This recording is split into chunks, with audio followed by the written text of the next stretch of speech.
Okay, in this section we will be talking about Django Web Framework, and I will tell you what is Django, how can we use it, and where we can find more information about this framework. Okay, so let's start from the point what is actually Django. Django is a web framework for perfectionists and with deadlines. What does it mean? Django, I have to say, it's a very mature framework. At this point, I think it has at least 10 years, and it's not a framework that appears recently and it will disappear soon. It is already on the market for a very long time, and I don't think it's going anywhere anytime soon.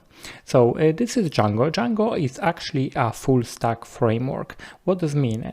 In Django, you can create a web application that will cover both backend, that means server, and also frontend, which is actually a web application or a web page.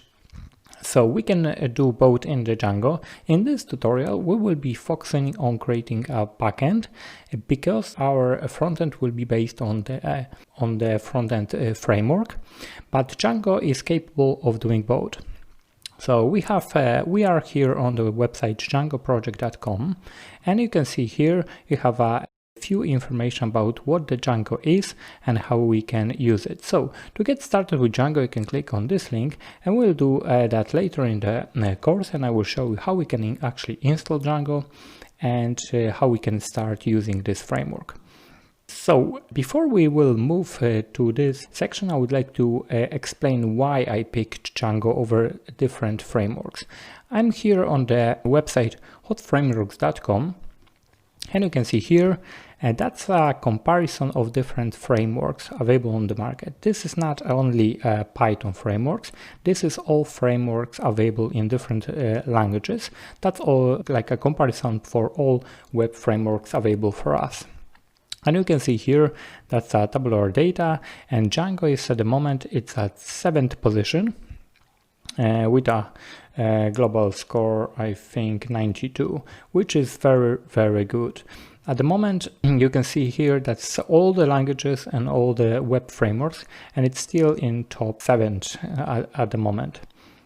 And you can see Django is this one, the red one, so it is here. So very stable and actually growing trend for a Django, so we can be sure it's not gonna disappear. If we go to languages and we'll pick Python here, you can see Django is overall winner here, and there is no doubt that this is the most popular framework for Python language. But why do I picked Django myself? Because it's very easy to use and it's very fast. On the main website they said with deadlines.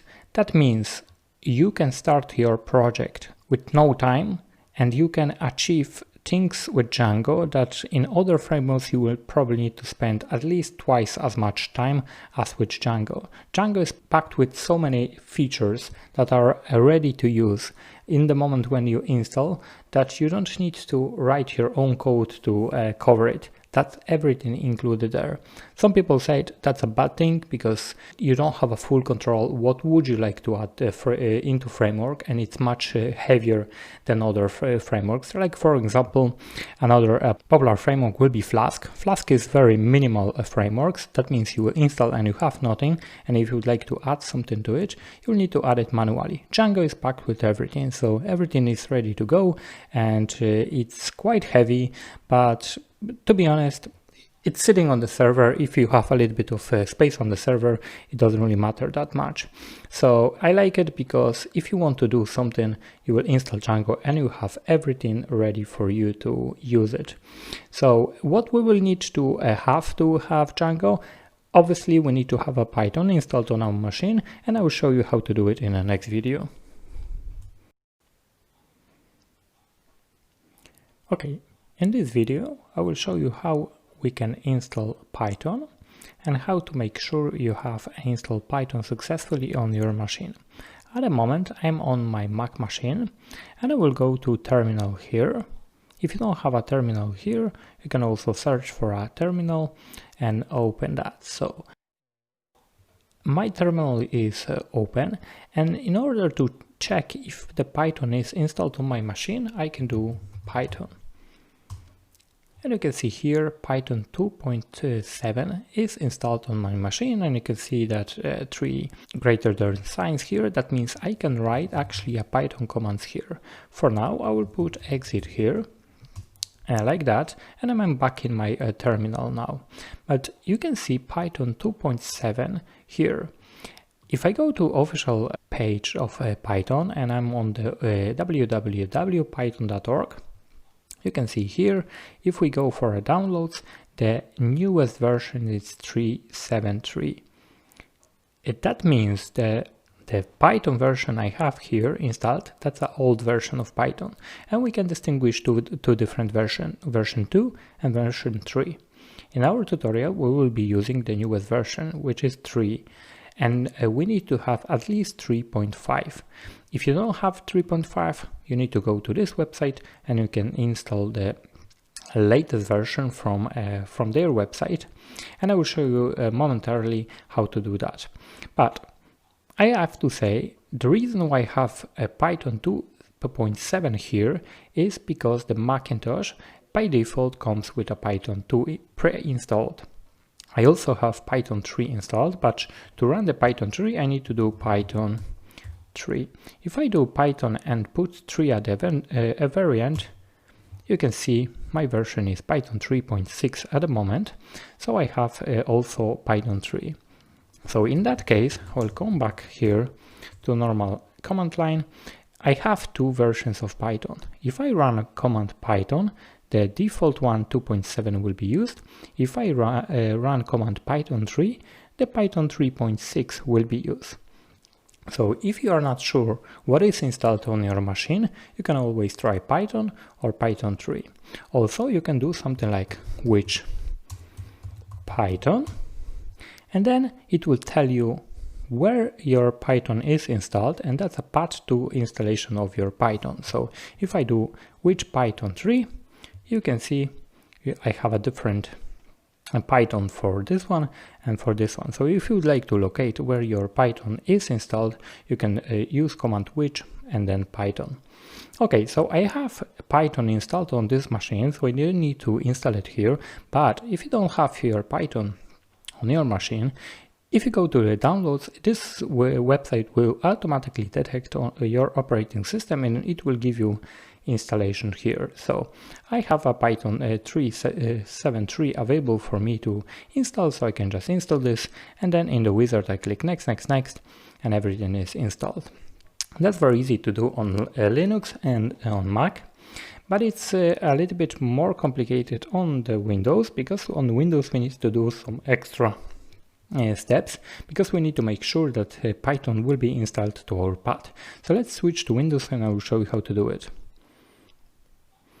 Okay, so we are on Windows machine here on the same website, python.org, and whenever we go to the downloads here, you can see the download for Windows is available straight away.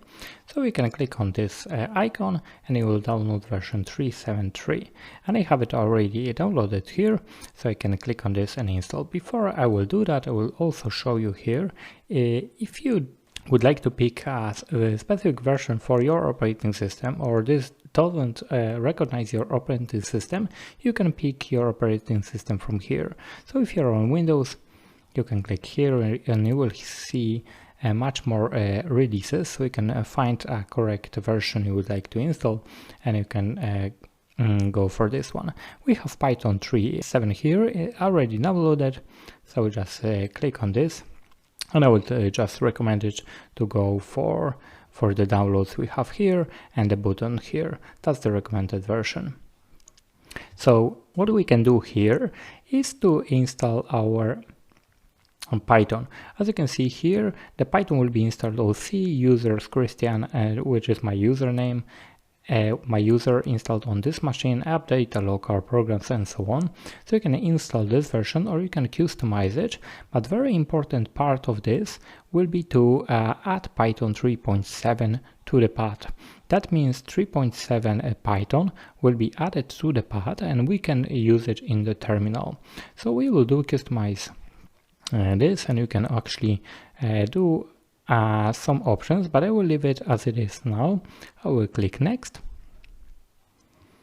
and here you can decide on the path. I will go for path C Python 3.7 like it is here. And you also have add Python to environmental variables. If you have that checked, this installation will add it for you, but I will also show you in a second how we can actually verify it and add it on ourselves. That's why I've done this path much easier for us to use. Actually, I can copy that path here and I will install Python. Okay, Python has been installed successfully, so we'll close this window and then we can check two things. For first, let's check if that has been added to our virtual environments. So I can come here and I can type environment, and you can see here edit the system environment variables.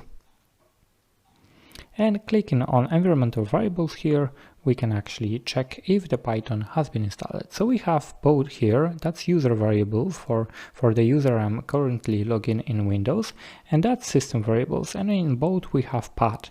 So let's check if we have that Python here in the path. And you can see here Python 3.7, that's the path I set up earlier in the installation is here. If you leave it as the default, it was that long path here. If you don't have that path here and you need to add it manually, you can click new here, and then as we copied that from the previous screen, you can paste it here. We already have it here, so I don't need to do it. I will cancel.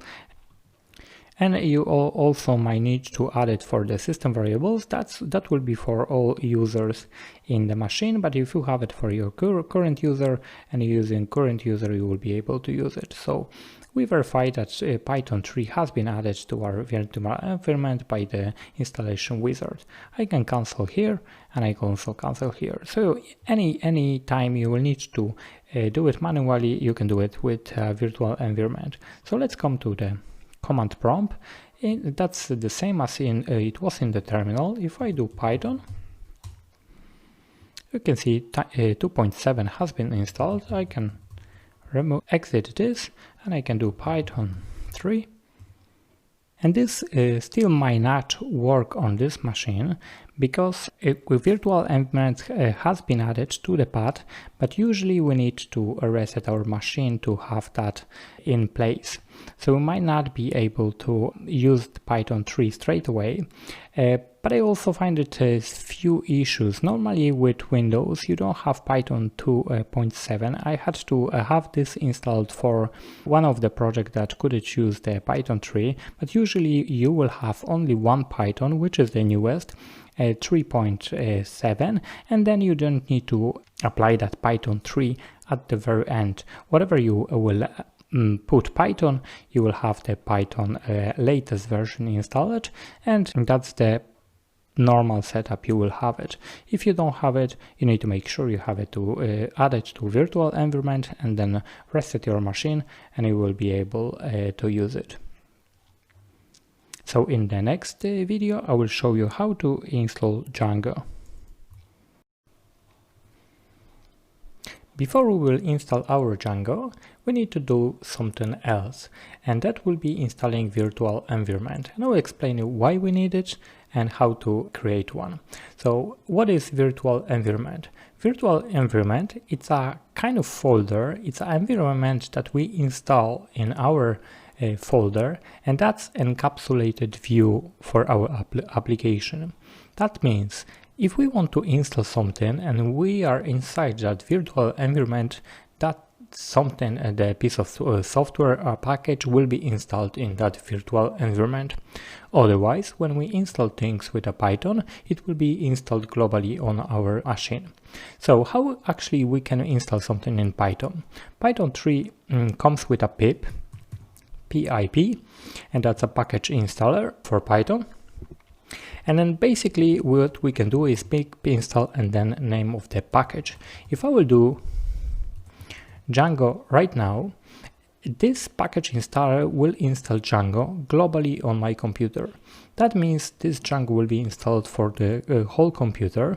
So generally this would be a bad idea because we might have more than one project in our computer, and each project will have a different Django version. If not Django, you might have different packages installed for different projects. So one project might need some package, the other projects might not need it.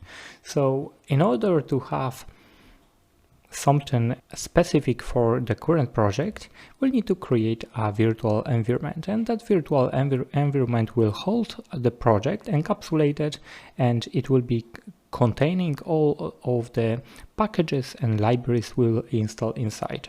So how we can create one? Let's go on a desktop here, and inside the desktop what I can do is I can create virtual environment. Actually, with Python 3.5 we can do it with Python commands. So we go Python, in my case it's Python 3 because I have more than one, and then I will do -m -m, which is make venv, and then we can name our virtual environment. I will name it the same way, venv. So one is make virtual environment, and then you name it. I always name it virtual environment so it's easy to remember and it's quite short to type in. So we do Python 3 m venv venv. I click enter. If I do now ls, you can see my folder has been created here, and I've created virtual environment in that folder, which is on desktop. And now, how can I actually activate it? Because at the moment, the virtual environment has been created for me. So I have virtual environment, but I haven't used it yet.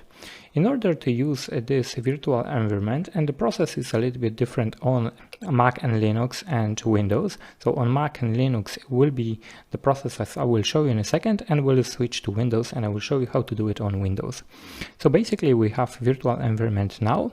So to activate, I need to type source, and then I need to go to the folder venv bin activate, and you can see here I start to type in and I click on my keyboard tab, and that auto-completes the path for me. So the source, and then I need to do activate. If I click now, you can see at the beginning of the line here we have venv. That's the name of my virtual environment. Once I have it here, if I will install something here like pip install Django, you can see the Django is installed, but this will be installed inside the virtual environment now. If I will do that without that virtual environment activated, which I've done source bin activate, then the Django would be installed globally. And then I can't really use it in the same way as I have it here. So basically, to create a new project with Django, we need to create a virtual environment. We do it with Python 3 m venv, then we activate it, and then we can install these things. Okay, let's switch to Windows, and I will show you how to do it on Windows machine. Okay, now we are inside Windows machine. Let's go to the desktop. We're inside the desktop, and let's create our virtual environment. So Python m venv venv, the same command as we used before. Now I don't have to type in a 3 at the end here because I have only Python 3. I remove my version 2 from this machine because I won't use it anymore, so I have only Python 3. So I can type Python without any suffix. You can see here on the desktop I've created new virtual environment, and the folder here is for me to use it. It might take a while to finish that command.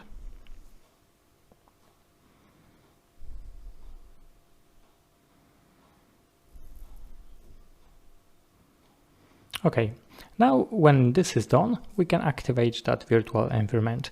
And the command for this, it's a little bit different.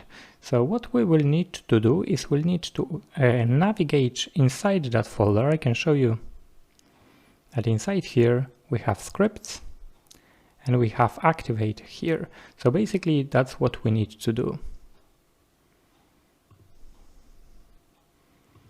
So we do environment environment, scripts, activate. And you can see here venv at the beginning of the line means that our environment has been activated. Once this is done, I can do a pip install Django the same way I've done it before. So basically Django will be installed in our virtual environment inside our folder. So this folder inside our desktops, it's also not a good practice. What we'll need to do in our real project is to create actually a folder containing our project files, and also we'll need to have virtual environment folder inside this. So usually you create a folder, you create virtual environment inside that folder, and then you activate it and you install everything from there. So virtual environment is a part of your setup, project setup, but you don't need to include it if you will, for example, put it on a Git, because that can be easily recreated. Virtual environment contains only the libraries and the packages that are needed for your current project. So if you need to recreate it, you can also install it back again. So if I want to share my project with you, I would exclude virtual environment folder, and then I can give you only the project files, and you can do pip install all the libraries needed for this project, and you will be ready to go. Okay, once we know how to install virtual environment, in the next section I will show you how to create our Django application. Okay, let's start our first project with Django. I have removed the previous virtual environment and started from scratch. We'll create a new folder. So mkdir, create a directory, and then we can name it, for example, tutorial. And then you can see here, folder has been created. I will go into that tutorial folder, and then we'll create virtual environment the same way we've done it before. We know how to do it already. It will take a while. I will activate it now. Source venv bin activate, and then that's been activated. So inside here you can see we have virtual environment inside. So what we need to do is pip install Django. So in order to create a Django project, we'll need to have Django installed, and I'm inside the virtual environment here, so this Django will be installed inside that folder. So to make sure, we can go virtual environment. You can see here libraries, Python, side packages, and Django has been installed in this folder. Okay, once we have Django, we can use Django command. So Django, let me do more space, clear, Django admin, and then we'll do start project all together, and then you can name your project. Let's say do first project, and then I will do space and comma. That means we would like to do it in the current folder. So I will do Django admin, Django-admin, start project all together, name of our project, and then dot. So if I go here, you can see here the first has been created. That's my new project, and that's managed by that file has been created for us. That's a Python script, and we'll use that file to run a lot of commands, and I will show you how to do it later on. And then we have virtual environment, the one we've created before. So basically now I can start using our projects. So let's see how we can do this now. If I do ls, you can see manage py is available here. So what I can do is I can do Python 3 manage pi, and I will explain you in a later video how we can use that manage pi and how we can run that command more automatically. At the moment I'm just trying to run this command, and you will see what will happen.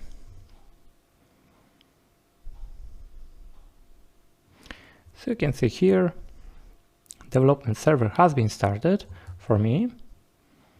Let's open our browser and I will go to this URL.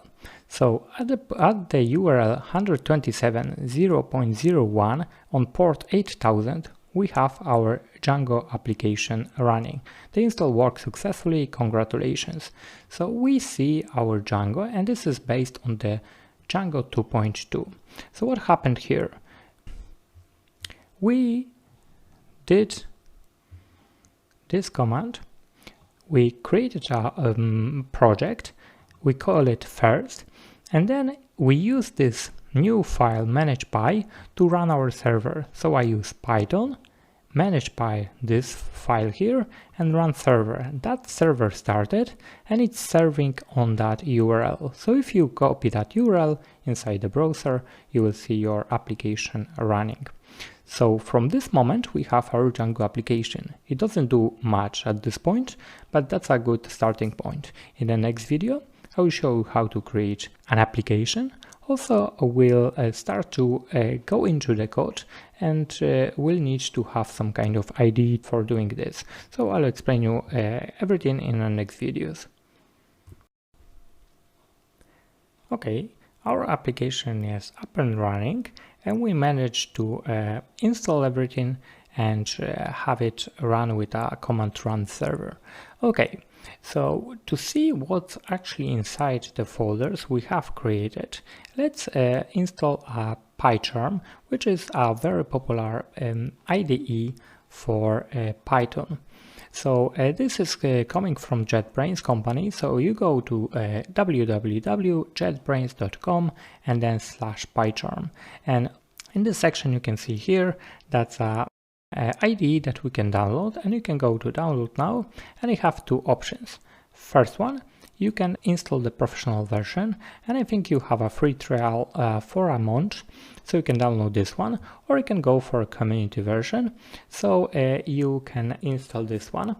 The professional one has more options for you, so if you want to pay, that's not too expensive. You can pay to have the personal version. I've used both and I don't see much improvements to be honest, so I usually go for a community one, and you can download this and that's completely free.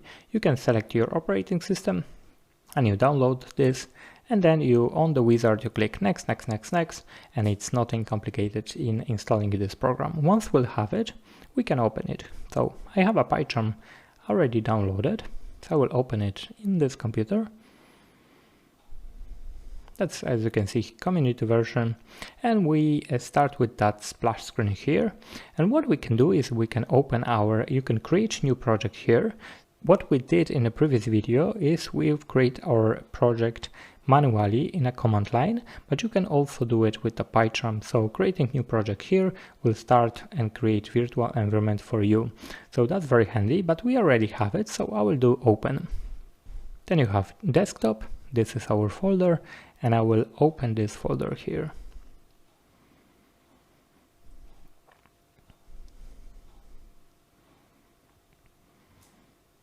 And we are inside of our IDE here. On the left hand side you have project. You can click on the projects and you can collapse it and expand it, and you also have some other tabs here. The same way you have it on the bottom. So you have some tabs that you can open and you can switch in between, and you can use it straight away. This one is very important one, which is terminal. Basically this terminal is the same thing as we have here. So at the moment our server is running from this terminal. What I can do is I can hold Ctrl and click C, and I will just kill the server. So at the moment this is our server is not running anymore, and I have virtual environment here activated. What I can do is deactivate, and it's not anymore. I just can close it and it will be deactivated automatically.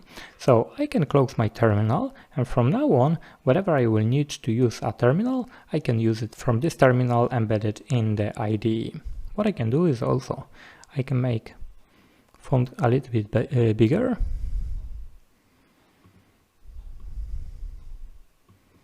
And do 24. And you can see here I have a nice and big, so you will be able to see my lines much better. So what you can see here, I'm inside already tutorial folder, and at the beginning of the line you can see venv. That means virtual environment has been activated automatically by PyCharm for me, so I don't need to do anything here. I'm inside already this folder, which is here, and that's been activated. So whatever I will do here, it will be already in virtual environment. That's very important and very handy because we don't need to activate it every time we will use this. So we have our terminal, then we have extra things here. Later on I will show you how we can actually use some of this feature, but important part here is we can set up our PyCharm to do things for us. That's why it's called IDE, Integrated Development Environment. It can do a lot of things for us automatically. As you can see here, the manage.py was the file that we run the server before in the terminal. If I go here now and switch to our server, if I will refresh it now, you can see it's going to be reached because we already killed that server in our terminal. At the moment it's not working. So let's come back to our IDE, and inside here what I can do is I can right click on the manage.py, and here I can do run manage. I will do that here, and you can see it will fail. And here you see some kind of message that running the manage.py I will need to ask for a certain command. So previously we used run server, but I don't want to do it from here. Every time I open this folder, I don't want to run server here, I want to configure. But the first time you will run this manage.py, you can see here also it's available there. So once you have that manage, you can click on the arrow here and you do edit configurations. And on that screen we can do a few things. First things, the most important part is the Python interpreter you have here. And you can see this is pointing to desktop tutorial venv bin Python. So this Python has been used for my virtual environment. And whatever command will run, it will use this Python. So you might have more than one version of Python installed in different folders. Another big thing here is that we can set some parameters. As you remember from the previous video, we use run server. That was the command used for running our server. If I will put it in parameters here, run server, and then I will apply and click OK, every time I will click on this green play button, it will run manage, so start manage.py with that parameter run server. So let's do it now. I click it here, and you can see here my server is running here, and that's the same. So if we go here, manage.py run server has been executed and my server is running. If I click now here on that link, you can see my server is running. So every time you would like to have a server running, it will be as easy as clicking this icon. Now the icon is gone because the server is running. So what you can do is you can do it either here or you can do it here. At the moment we are in a run tab here on the bottom. So what I can do is I can stop it from here and run it from there, or I can run it from the top view. So run it. This is debug mode. So if you'd like to run it in the debug mode, you can also use this one, and you can run it here and you can refresh it here. Stop and rerun. You can see our server is rerun. So next time you will open your PyCharm, this will be available. So the steps to recreate it will be right click and then run manage. This will add this manage into this view, and then you can do edit configuration and put run server here. Once you have it, next time you will just click run and the server will spin up for you automatically, and you will have that available for you to use. So what else is available in our PyCharm? There's a lot of things very useful for us. So during this tutorial we'll see more and more things, but the most important part is actually editing part of it. So I can open, for example, this file here, and I can make more space, you can see here that's a code editor, very handy for me, and you can see things are color coded. So we'll use it a lot, and this PyCharm will help us writing a code. There is a code completion features. You also have some color coding. So that's about it. We'll use it more when we will dig in more into the Django, but that's the basic setup. In the next video, I will show you how to create an app. Okay. We have our application running and we have our project, but project is like a container for our applications, and we might have more than one application inside. So what is actually application? Application will be part of your code of your project that will do a certain thing. So for example, you might have a project that will contain or do a lot of things, but application will have the single responsibility. So you can have multiple applications, you might have one, all depends on your architecture, on your design. In this tutorial we'll focus on only one application because that will be easier to maintain, but you don't need to keep it as one. You might have more than one, and then you can communicate in between the application as you wish. So at the moment we don't have any application, so our Django project is kind of not usable. So let's create one. So how we can actually create one? I will go to terminal, and in the same way as I've used terminal in my IDE on my system, I can use it here. So I'm inside the tutorial folder, which is here. What I can do is I have two choices. I can use a Python managed by this file as we used before, or I can do admin Django admin in the same way as I've created a Django project. So one way will be Django admin, and then start up, and then name of the app, and I can create an app called demo. So I can do it like this, or instead of Django admin, I can do Python manage PI startup demo the same way. I'll use this one, and if we'll go here, you can see demo has been created here, and we have two folders. So we have one demo here, which is our application, and this is our project. So some people prefer to have this demo or this application inside our folder. It's really up to you how would you like to have it, but if that's our application, it might be better to put this inside it or outside it. I will keep it as it is here because it doesn't really matter that much. And then the only things what you will need to do is you will need to have a reference, but you need to remember this is project and this is our application. So actually let's close this for now and see what we have in our files. Let's start from the root directory here. We have our managed by. If we open this file, basically it's not something that we will be interested in, but this file is for us to run our commands for a Django. So we can forget about the content of this, but it is very useful file to manage our Django.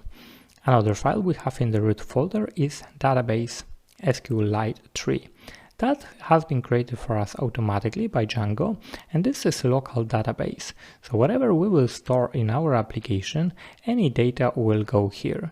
That's not a proper solution for production environment. So if you put your application on a server, you should not use SQLite because this is more like a testing environment database.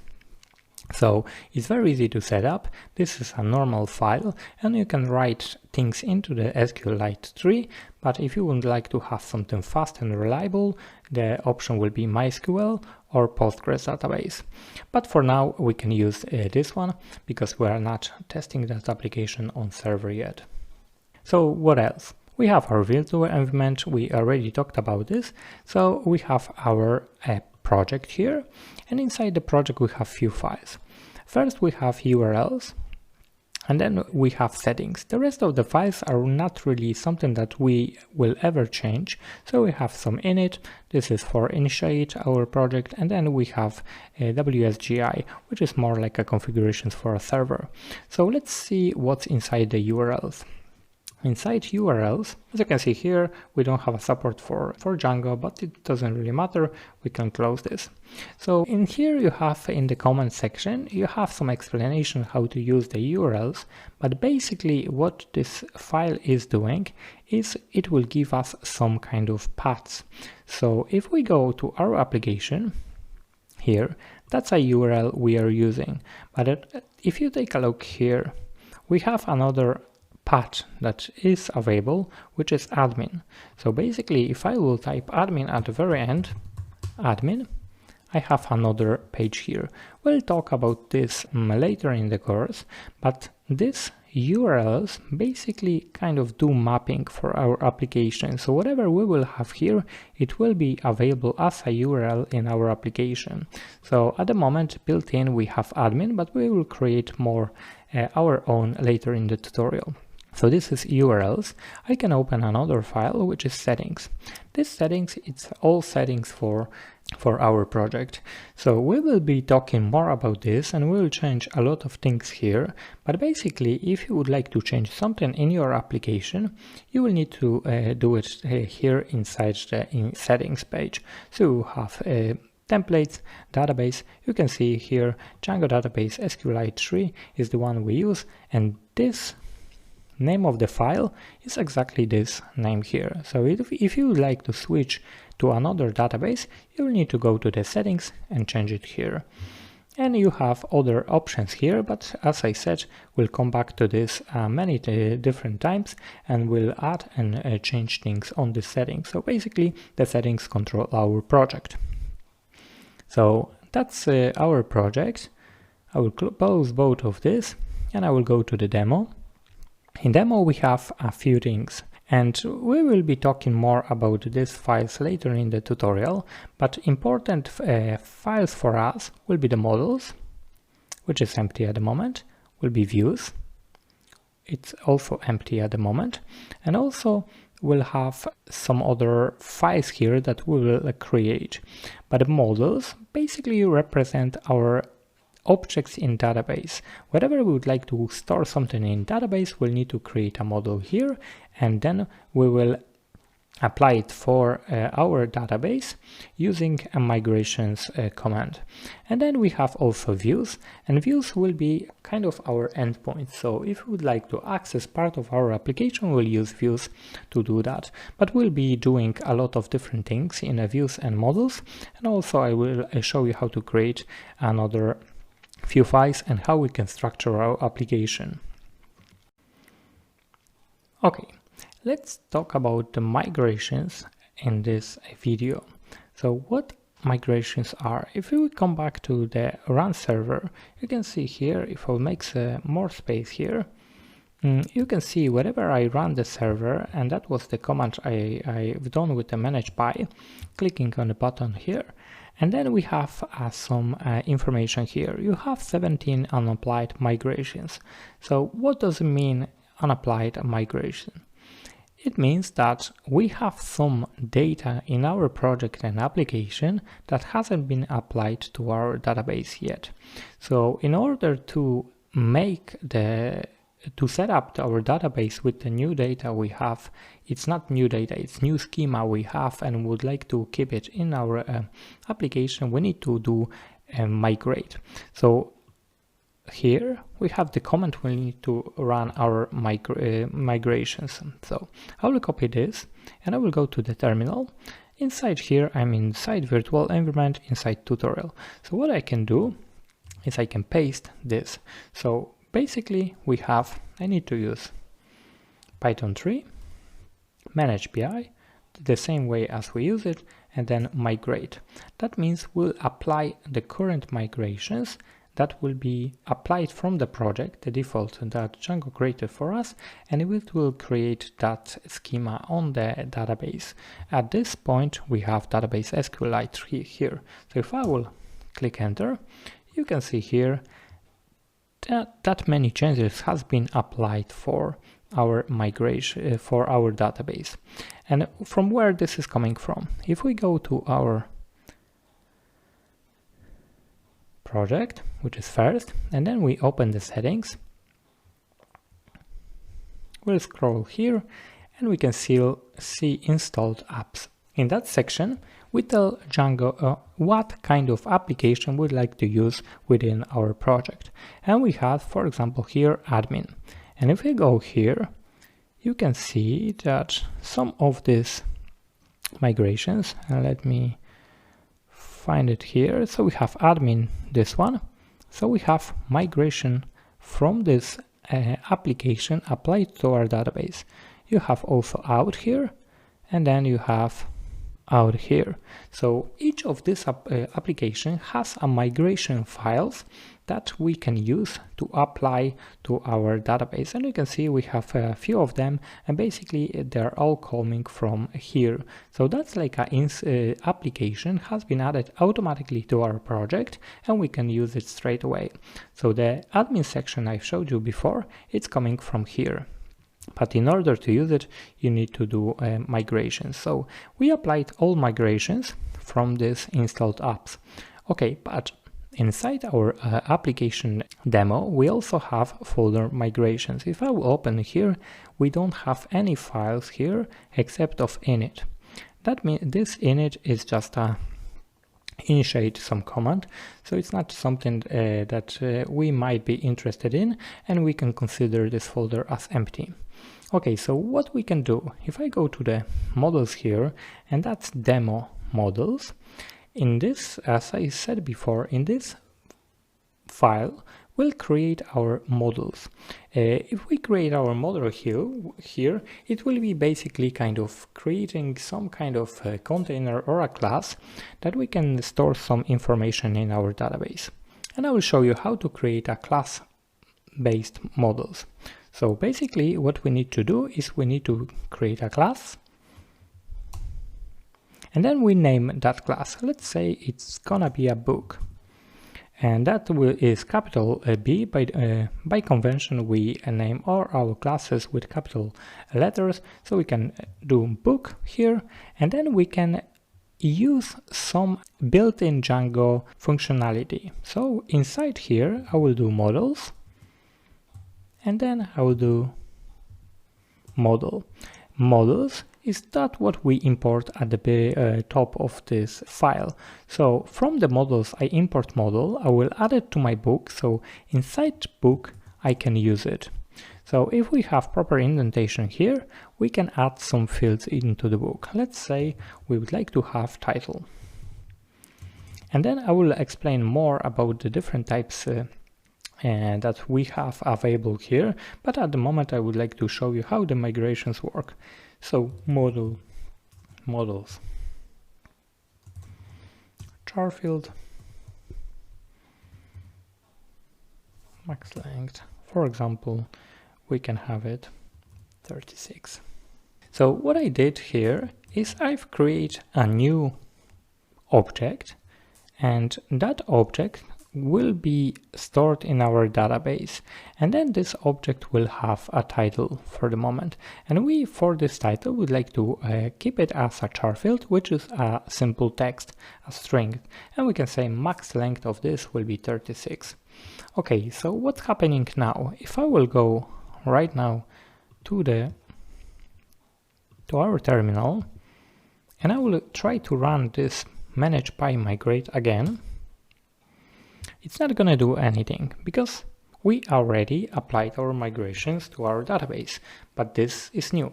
So what we'll need to do actually is we'll need to take whatever changes we have in this models file, we need to create migrations, and then that migrations will create a new file in this, and then using command migrate, we can actually apply this migration files into our database.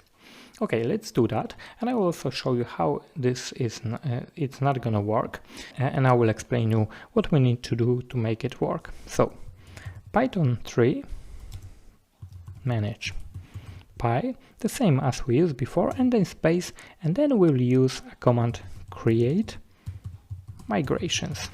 capital S at the end, so manage by create migrations. That command here will take all the changes here, so whatever you will add new or change anything here, and it will create a file for you. And we should expect migrations file created in this migration folder. So try to run it now, and you can see here, and I made a mistake because it's not create migrations, it's make migrations. So I will do make migrations, sorry for a mistake, and then make migrations, no changes detected. So why this is happening? We have our changes here, but nothing has been detected. The reason for this is we need to go to the settings, and inside installed apps, we need to add our app manually here. So our application is demo. So basically what we need to do is at the end of this list, inside the single comma, we can type in demo. That's the name of our application, and just to be safe, we can put extra comma on the end of this line. Just if we add another one, there will be no error. So basically what's happening now is we are telling Django project that we have our application, and whenever we'll have a new application, we need to add it inside installed apps. So I will save it here. And let's make the same command again. So Python 3 manage py make migrations, and also take a look at the migration folder here.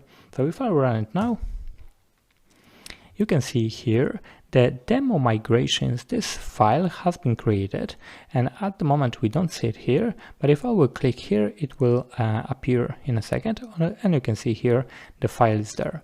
So if I open this file, it's basically a set of rules how to apply our class into our database. But at this point, this has not been added yet to our database.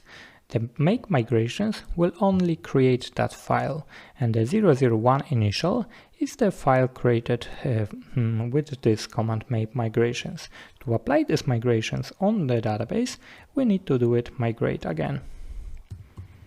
Migrate. And you can see here that demo 001 initial, which is this file, has been applied to our database. And at this point, our changes models, which we have here, are inside our database. It doesn't mean we have some records in database, but at least database is prepared now to store our books with titles that will be a string up to 36 characters long. So this is the way you do migrations. Whatever you will try to store in your database, you will need to go to the models and add it. So basically you don't need to keep just one field at a time. You might have more than one, and if you want to imagine, this will be like a table. So you have one table for books, and then each column will be different field we have. So for one column you might have a titles, and then each row will be a record, set of record stored in the database. That's how it works. And if you would like to have more, then you will add another field here, and then what you need to do is make migrations. It will create another file in a migration folder, and we'll do that later in the tutorial. And also once you have that new file, you need to run manage by migrate, and that changes will be applied to database. In the moment when they will be applied in a database, you can add and manage the records in the database with that fields. Okay, in this video I will show you how to see what's inside our database, and for this we'll use built-in Django admin view. So if we go to our Chrome, this is our admin view, and the URL for this is this 127.0.0.1, which is localhost, and then 8000 port, and then /admin.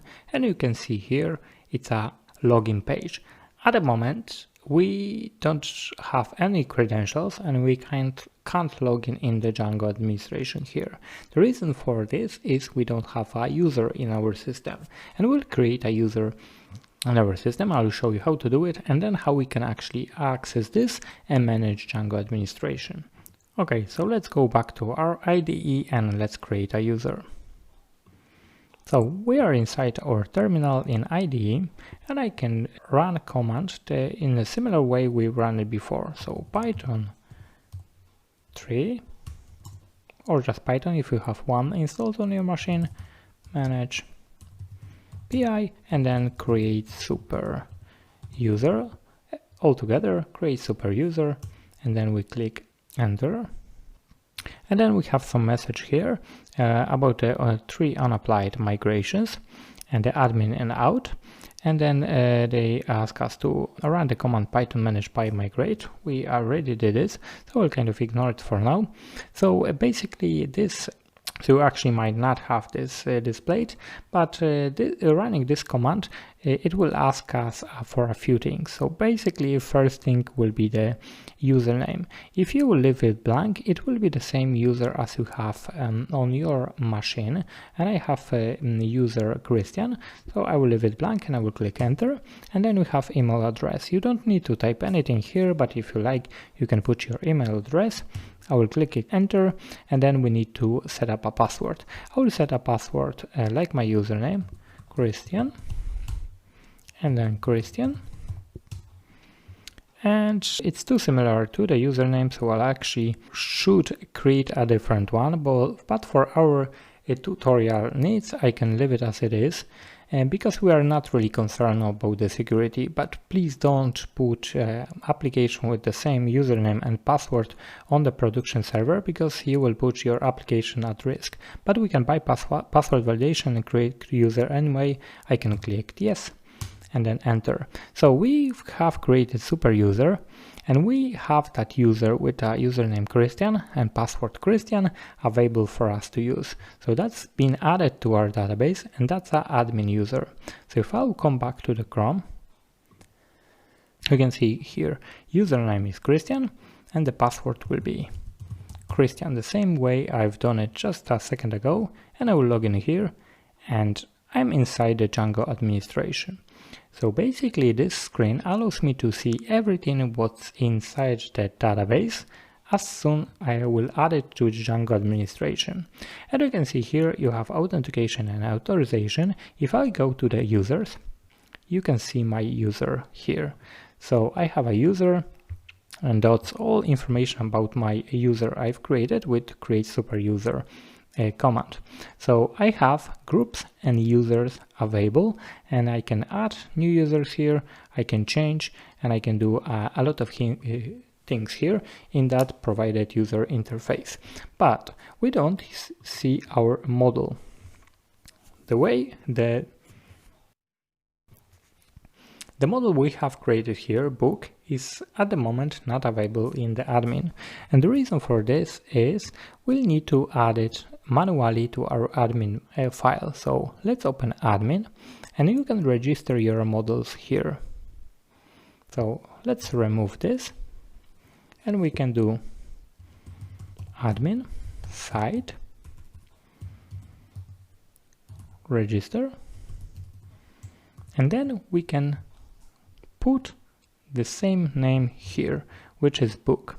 So I will register here a book, but at the moment it's underlined. That means it's unresolved reference. So we need to import. So from models, that's in the same folder. So dot models, import book. Once we import book, the red line is gone, and then we do admin site register our model. So if I will save it now, and then we'll refresh the server, I will go to this view and I will refresh the page.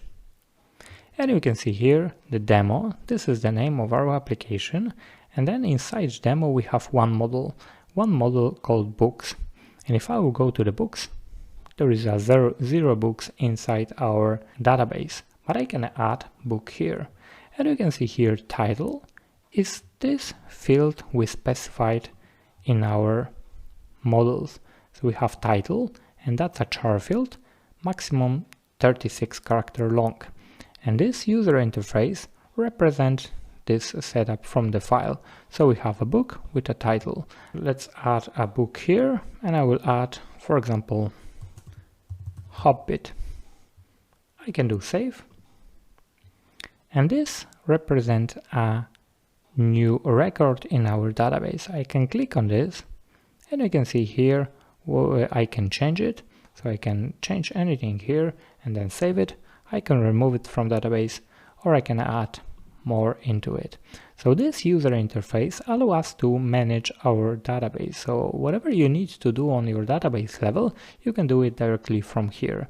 So sometimes the Django application, for Django application, the Django administration user interface will be enough for as application, because if you want to store a simple record in the database and you need a simple user interface, you can use Django administration for that. You can log in with your super user and then you can add records, remove records and manage all records in one place. So in this video I'll show you how to use the Django administration and how to create a super user. Okay, in this video we will be talking about field options. And what are the field options? In our model file, I can actually remove that comment now. So we have our model here, which is a book, and we have our one field. So the field options is everything what we pass in that parenthesis. At the moment we have max length, which is 36. I can remove it from now here, and then I can pass some other parameters into that char field. And that all parameters are field options. So what options do we have? So let's go to the official Django documentation.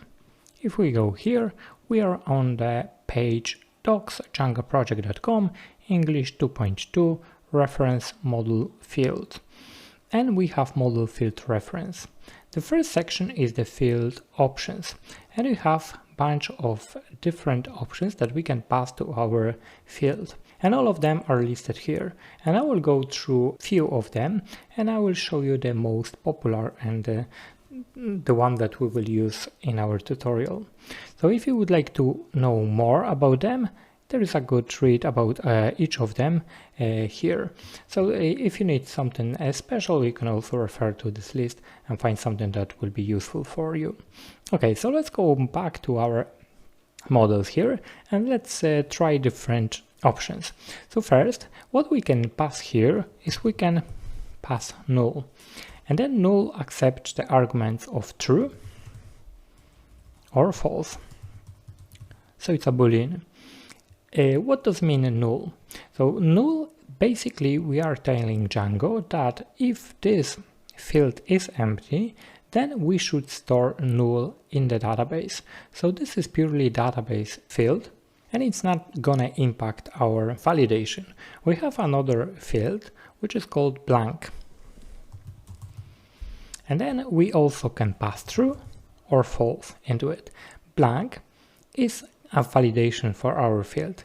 It means that if we have blank true, means that we allow this field, the title, to be blank, which is empty.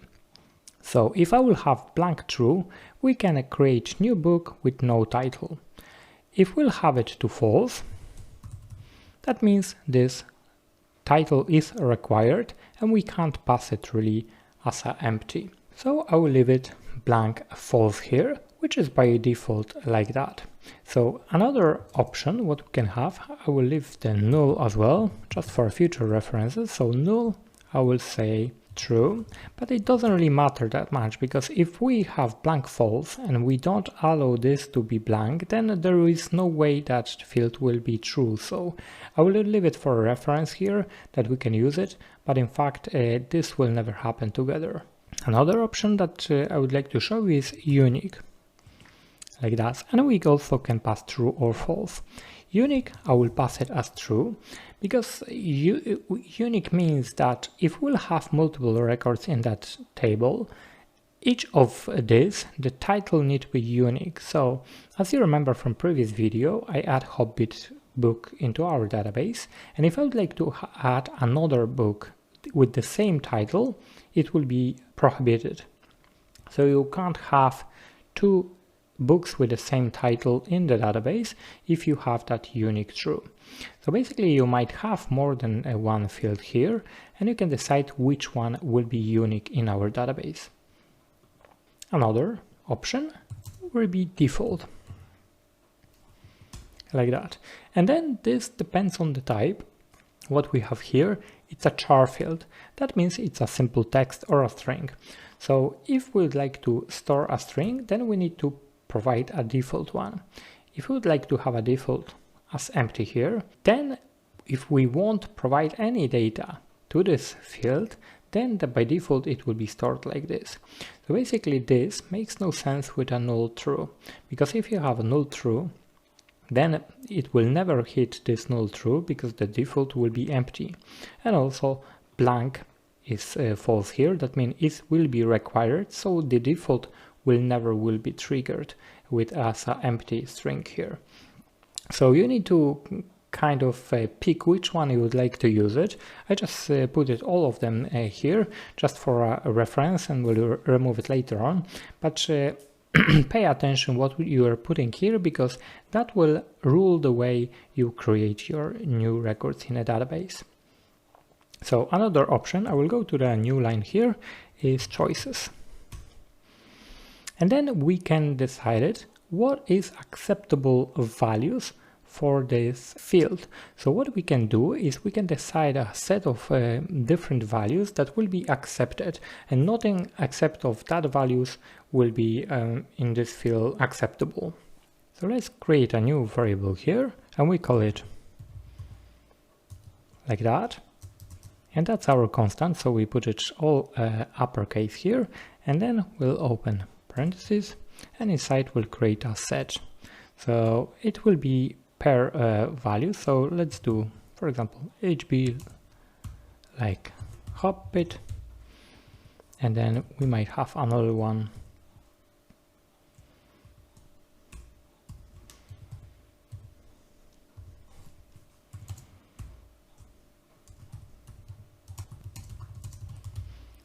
Lord of the Ring, like that. So basically we have here a tuple, which is a set of value pairs. So we have HB and the Hobbit, and then Lord and Lords of the Rings. So what I can do here is I can pick these choices, books, and the only values that will be accepted in our books will be this value specified here.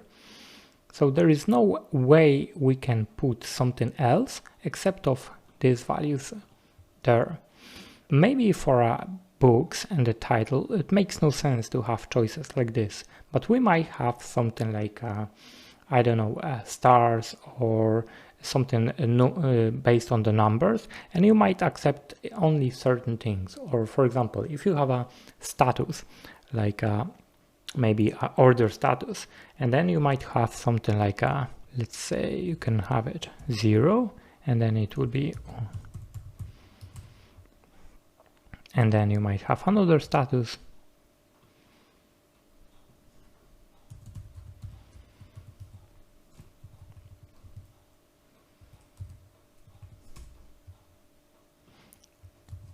and then we can have, for example, like that. So we might have a different status, let's call it status, and then we might have it here for different, let's say we are having our store, and then we have a status for orders. So we might accept only 0, 1 or 2 in our database, and 0 will represent unknown status, and then 1 will be processed, and the second one will be paid, or whatever you will have it here. But the key here is that choices will restrict only to these values from the array that we set up in here. So that's sometimes is very handy. In our case, in case of the title, as we have it here, this makes no sense because we would like to add as many book titles as we want. And in our case, what makes sense is we can remove the default one. We can also remove the choices. We can leave unique as true because we don't want to have multiple books with the same title in our database. And then we'll do blank false. That means it will be a required field and it needs to be unique. So I can remove this, and whatever I change in this field, I will save the changes here. I can open the terminal and I can do Python 3 manage PI make migrations. And you can see here I forgot to add the max length. The char field must define the max length. I had it before, but I remove it to show you the other attributes. So we will come back to this and we'll do 36 as we had it there. So max length of this char field will be 36, and then we decide blank true and unique true.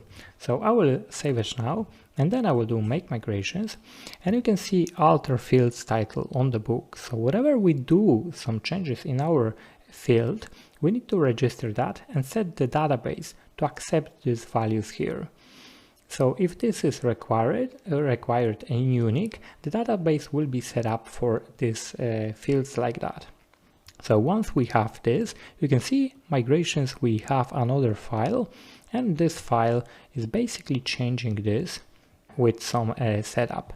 So we'll close it, but it's not hitting the database yet. So as you remember, to apply to the database, we need to use command migrate. And we have our migration applied to this. We also have some admin and authorization changes here. We saw a prompt from the Django about those that hasn't been applied yet, and now they have been applied, all the missing before migrations, and also the last one is demo 002. This is the changes we just made on this field. In the next video, I will show you what kind of different field types we have. Okay. In this video, we will be talking about the field types available in Django. We are on the same page as we were in the previous video, which is model field reference in the official Django documentation. And if you scroll a little bit down, you can see here you have a field types. And the list of these types is quite long. We're not going to go through all of them, but I will show you a few main ones in our application. So let's go back to our code here. And the first type I would like to told you about is the char field. So this is what we use. That's a simple text field. So char field is designed to store our text like a title. And then another option what we have to store the text is a text field. So I will do here, and then I will do description. And then I can do models. Like we import here, and on the models we have all that types different available for us. So I will do text field here, and then what we can do, we can also provide max length, let's say 256 for this, and then we can do blank true, and I will show you in a second. And then unique might be false, but by default it is false. So what is happening here? The text field is also storing a text, but it's also designed for storing a larger text. The char field is supposed to be a short and text like the title, and then we can have some text. The description in our case of a book might be very long, and then we'll use the text field, which is the text field is designed for storing a much larger piece of the text, like the description, for example, or article, or whatever you need to store it as a long text. This doesn't need to be 256. I just put an example here that this max length will be 36, which is shorter, and the longer will be 256, but this might be any number you like. And then we put a blank true here. That means we allow description to be blank. Wherever we will use a description, we might add it or not, and blank decide is not required field. Okay, so we have a text stored here. Another example of this, we can actually store numbers, and then we have a few options for numbers, and I will show you a few of them. So first thing will be, let's say, price models. And then we can do integer field. And then we have integer field, let's say default will be 0. And then price will store the number as an integer field, but price might be with cents, so it might not be integer. What other options we have for numbers? We have a few of them, like a big integer, like this one. So integer, they have some maximum numbers that we can store it in the memory. If we'd like to store and we're sure that this integer might be a very long integer, then we will use the big integer. But it's also not a good case for our price, because the price might have some decimal numbers. So what we can use is we can use decimal field. For that decimal field, we can actually store some decimal fields. And available options for us is max digits, and I will put 0 for now. Decimal places, I will put it 0 for now. So what we have here, the decimal will store also the integer along with some decimal places. So we can decide here how many decimal places we'd like to have for this field, like 2 for cents. And the max digits, we also might decide how many max digits we want to have it for this decimal. And this field will be stored as a decimal. Another option will be float. So basically, the difference between the float and the decimal is that it will be stored in a Django as a float or as a decimal object in our Python. So that's for a field with the numbers. We have a few different options, and whatever you have, you need to store some number. Just pick the type that will the best represent the type of the number that you would like to store. So what else?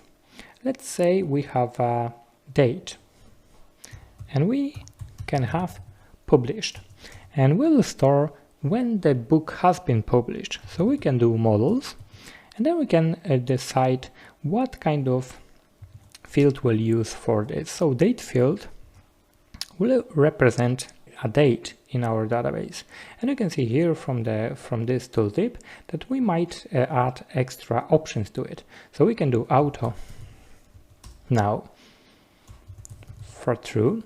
That means wherever we will save that book, we will set this field as a current date. Also, we have another option, auto now add true.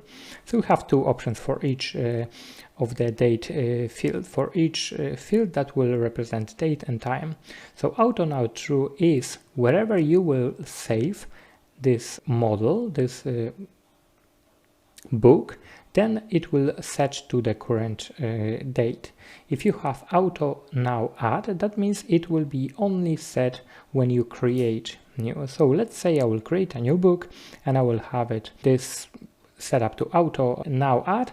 This will be set up for a timestamp that the book has been created. This one will always, wherever we will save our book, which is creating new or updating, it will set new timestamp for this. So we have that options here, but also we have date, or we can have time. Time field will store the time. So maybe in case of published, it makes no sense because there is no time, it will be date, but we also have an option for time. So if we would like to store time in our database, this will be the field to use. Third option, we have date time, which is date and time in one field. So if you would like to store exactly timestamp when something happened, and that will be year, month, day, hours, minutes, and seconds, that will be your field to pick. So if you need to know when something happened in a very precision, date time field is the option. So I will revert it to date field, and I will remove that auto because if the book is published, we don't want to use any of this auto. That is more for storing when the record has been created, but we are not interested in that. Another field that we might use will be a file field. So we'll do cover and then models, and I will do file field like that. So basically this file field will allow us to add a file for this specific book, and what we can provide here is upload to, and then we can decide that we would like to have it inside folder of covers like that. So what I'm saying here is this will be a file, it will accept the files, and that will be cover for a book, and then we can store it inside the covers folder. So we'll have a covers folder here and it will be stored there. So the file, we can decide any file, it doesn't have to be image file, it will accept any file, but we have another option, we can go image field like that. The image field is pretty much the same as a file field, but this time it's accept images, and we can provide extra height field and also width for the image. But you can use both to store your covers if you like. You can also have that upload to covers. So that's pretty much it for this kind of types. I haven't covered all of them, so you can see here you have much more options. Like for example, you have email field if you want to store the email, and so on and so on. You have another one, Boolean, which is simply storing true or false. So if you would like to have it, for example, is published, and then models Boolean field, and then you can do default false. So you might have a field that will accept true or false values only, so it will be 0 for false and true 1 for true. Then you can use the Boolean field is published, and then you can switch it from yes to no. So the default we can set default to false. So I can save it now, and I have a few of them here ready for me. So I've done some changes. Now I will need to do make migration. So I'll do make migrations again. I press arrow up. If you press arrow up here, once you are in the terminal, you will select the previous command. Arrow up again and two previous commands. So make migrations. And we have some problems. The problem we see here is the image field. Image field we have here. So image field in Django use a project called Pillow. So we need to install that Pillow to use that image field. And you can see here the command for this will be pip install Pillow. So we can do that, pip install Pillow.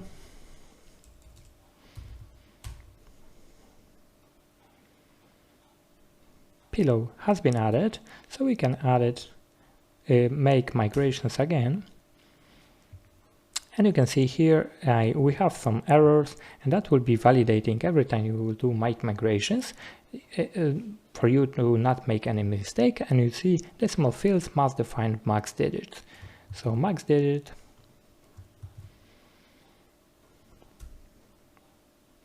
I can have 3.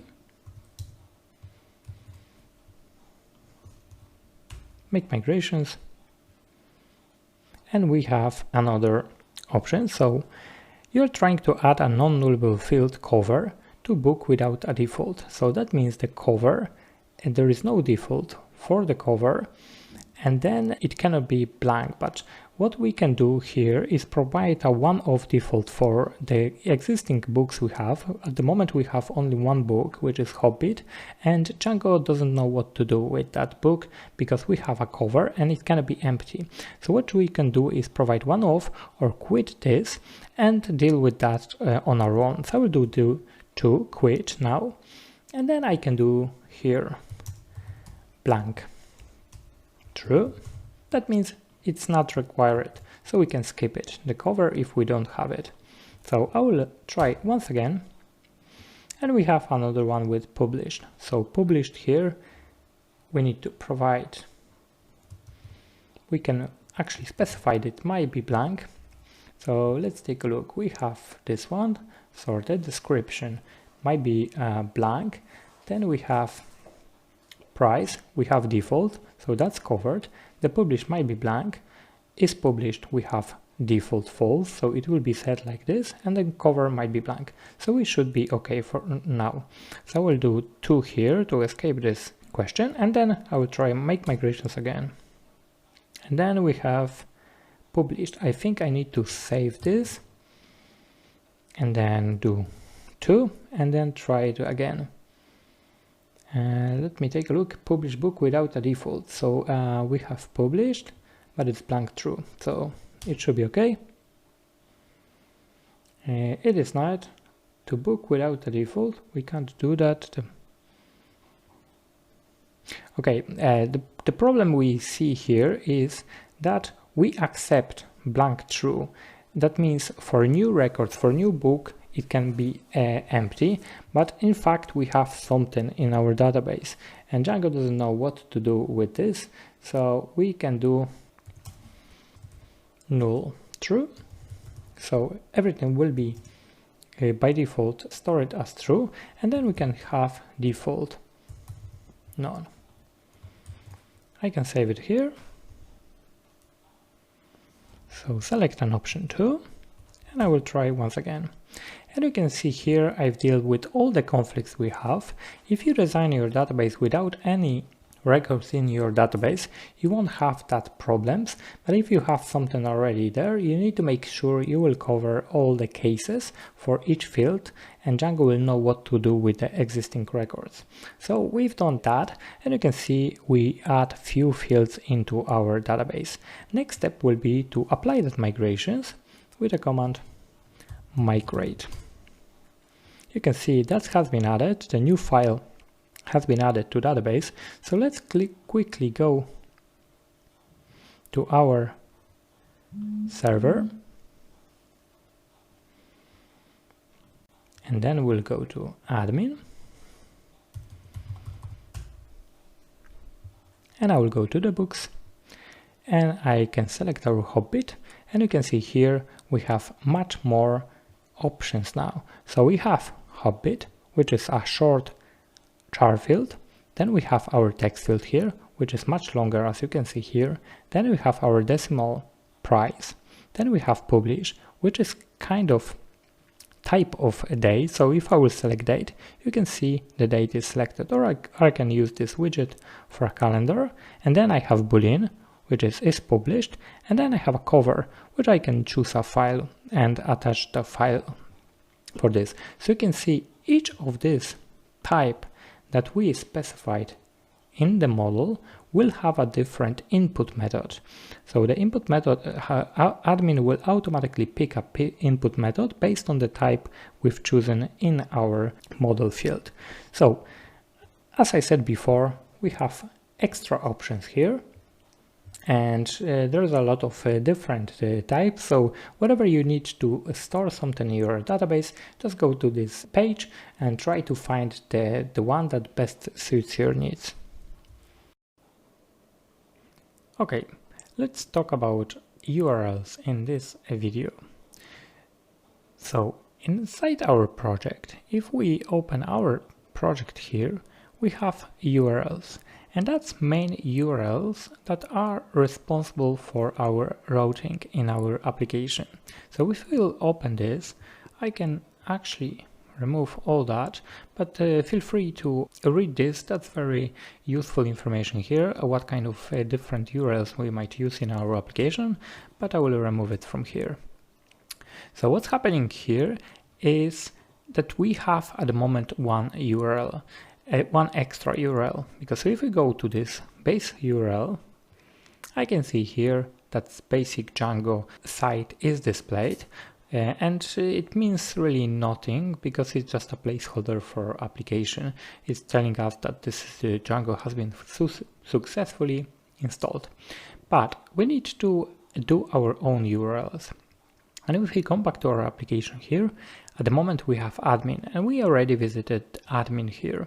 So what we can do here, and this is on the project level, we can do a reference to another URL file.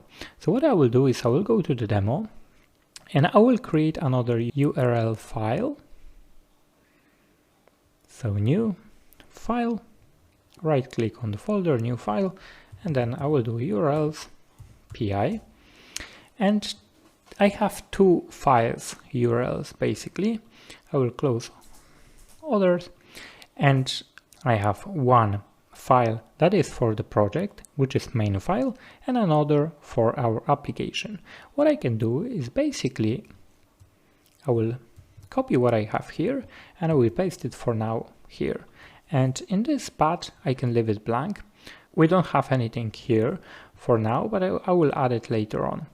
So what we can do is we might have some kind of folders in our URL. So if I will go to at the end to /demo and then /something, I will use URLs from this application. So basically on the main project URLs, I will have that reference to demo, and then that will reference another file, and I will go deeper and deeper, and I might have more than one level. It's all depend on us. So basically what we need to do is we need to add extra path here. I will just duplicate it here and I will do demo. And wherever we go to demo, we will need to do include. We need to also import that include from URLs. So include will give us an option to include some other URLs. So URLs is demo.urls.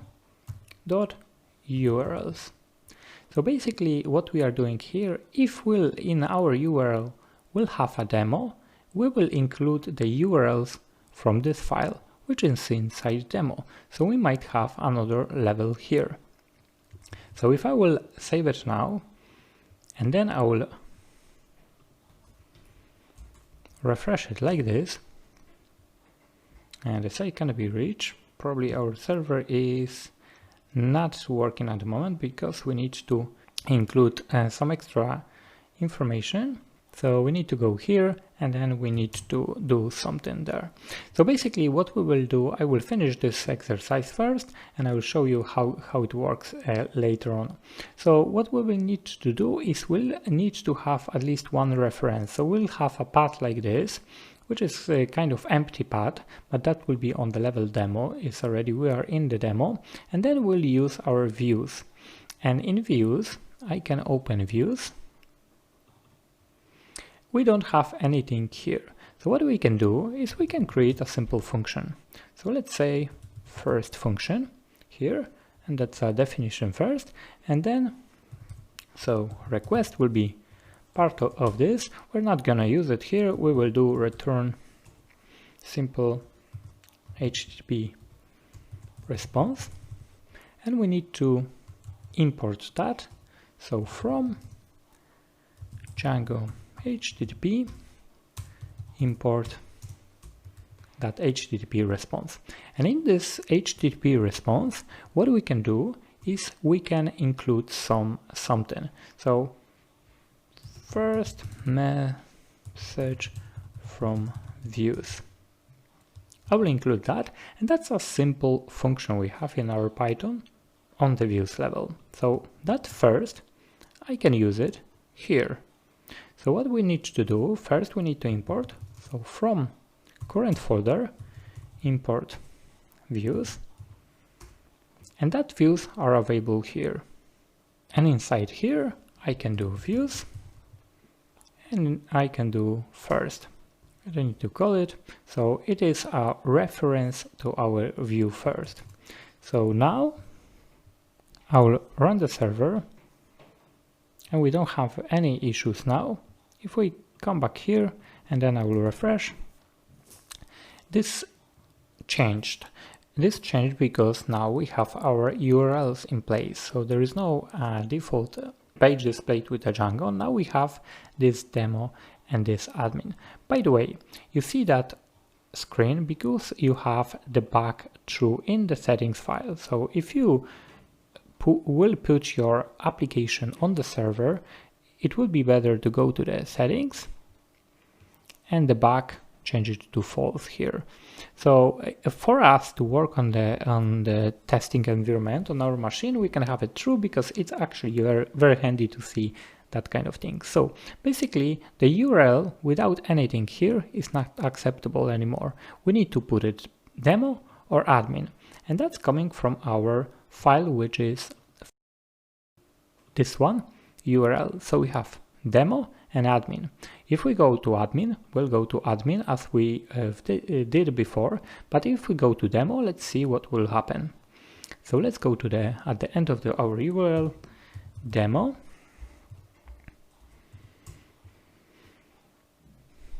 And nothing is happening here. I think I need to put a blank path. So let me refresh it again. And let's come back here. So you can see first message from views. So what is happening here? We have our URL and then we have /demo. So we are coming from here, which is main URL for our project. /demo will send us to demo URLs. And demo URLs, which is our application URLs, has that. So empty path will use this view. And this view is a simple function that will return the string. And that's the reason we see that string here. So if we would like to have this path something else, let's say first function, like that. If I will copy that URL now, and if I would go to demo, this site is not available because demo and / and nothing else, it's not acceptable anymore. We have demo first function. So I can go at the end and I can do first function here. And you can see first message from the views is displayed. So it's really up to us how we will design our URLs and what will be URLs to use a specific part of our application. We don't need to stick with one function. We don't need to stick with function at all. I will show you later on how we can actually use a more sophisticated way to display something on the screen, but this is a very simple example how we can do it. So in our case, it's just a simple function that returns HTTP response and a simple text here. But in this URL, you might have a lot of them, and each of these will have a different URL. So you can build a levels. So you have main application, and then demo will be first level, like a folder, and another folder will be here, and you might have more than one here. So basically that's how URL works, and we'll stick with that pattern. So basically the main URL will be whatever that is. At the moment it's localhost, but later on it will be your production server, and then you have it here, then you have port / and we go here. If you go demo, you will go to the demo application and you will go URLs here. And then you have another level, which is another path, which will be /demo / whatever it's in here. So we can do first for shorter. And then we will display here. So that's how URLs work. And later on, I will show you also how we can include all the URLs that are available for views, but class-based view. Okay, in this video we will create a view based on class. So that will help you understand how the actual Django solution works.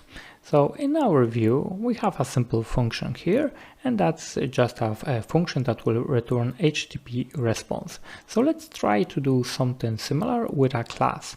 So I will come here and I will do class here, and then I can name it. I will do another. By convention we start class with a capital letter here.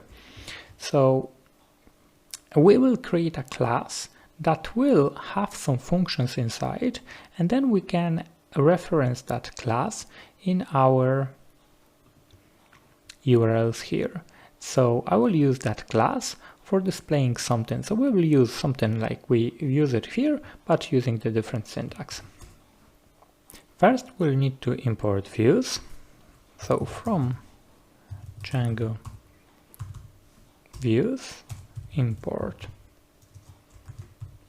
view, and then this view will insert inside the parentheses here, which is what we are saying here is for that class, use whatever it's in that view, and then everything will be available for us. So basically what we can do is we can kind of do similar thing what we've done with our normal function, but this one will name get. So we have request as well, and then we respond, we'll return something else. So this is another function inside class. So we have a different output here, and basically what we are doing is we having a get function inside our class. So we can do self here. That means we reference actually this class. If we need to use it inside our function, the first argument here is always a self, which is this class what we have. So at the moment we have our another class available, and let's go to the URLs, and I will just duplicate this line. I will put a comma on this one, so it will be an array of different paths. So I can do another, which is just a name for URL, and then here what I can do is I can do another. Actually I need to go, I will import that. So from dot views, import another. So we'll just import that class from the file views, and then I can use this another, reference that another, and then I can do as view. So treat this class as a view. If I will save it now, I think we have indentation problem. Python is just very picky. So we need to have indentation here and 2 indentations here. I will save it and then I will run it again. And let's try it. Let's try our new URL, which is another. I can do, that was first function, and then I will try another. And you can see here, this is another function inside class. So I can go here, I will make it a little bit bigger for you to see the URL. So what we have here is the another is pointing to our class that we've created inside views. So views, it's a class, and then we have a method get, and that will respond this text, which is this one. We still can use this normal function as we did before, so both of these will be available. So first and another, let's try first. You can see first message from the view, this is first message from the view. So we have 2 different options to use. We can use normal function or we can use class. Class is more complex option, and you need to write a little bit of more syntax to have it, but it will give us much more flexibility. Basically in that view, what we have is we already have a lot of things included. So if I will hold command on my keyboard and click on the view, you can see here we already have different methods available for us, and then we have other things here. I don't recommend reading this if you are not a really experienced Python developer and you know a little bit of Django, but this is actually what we include in our class. So we are telling Django or telling Python that include whatever is available on this class, which is the built-in Django views, inside our class. So everything is available, like the method get or like the method as view, as we have here. So later on I will show you what's actually included in the classes. So we'll use model view class, which has more functionality built in, but basically that's how we do it. We might have on the classes more options. So we can decide that we can have some attributes here and some other functions, and we can reference this options, and we can also reference the class itself. So that's how we can write views with classes, and we will extend that knowledge later on for having full Django solution. Okay, so far we display a dummy text here in our web application, but it has nothing to do with what we have in our Django, which is inside our models. We have something that we can actually use, and that's coming from the database. So we've seen that book already in the admin page, and let's go to the admin and let's do something there. If I go admin, I have just one book here. I can add another one, Lord of the Ring, or whatever. Some description goes here, and so on. The price, I can have it for 1, and publish, I can do it today. Is publish, it is, and then I will just leave it there. I'll make the bigger screen and I will save it. So we have 2 books. One book is Hobbit and another book is Lord of the Ring. So that's what we have in our database now. So let's come back to our application here and goes to the views, and what we can do actually is we can use whatever it's in our database and we can do something about it anywhere in our application. It doesn't have to be views, but views it's a very good candidate to use it because we can actually grab something from our database and push it to our view, which is displayed on the screen for the user. And what we can do first, we need to import. So from .models, dot always means from the current folder. We are inside views. As you can see here, models is in the same folder. So we'll import from the models and then we'll import book. So the book is available for us now. And then book was just this class here that has all of this included. But what we can do here is we can actually reference some books here. So I will do books, and then it will be equal to something. And in Django, we can reference the model like that, which is name of the class, book, and then objects. And then we can do, for example, all. So what does it mean? We're taking books, our model, we reference all objects of that model, and then we want to select all of them. And books now they represent the set of our books. So what we can do here is we can actually, I will create a new string. So output, I can name it whatever I like, but I will do a format here, which is just formatting the string, and we'll say we have, and then that many books in database.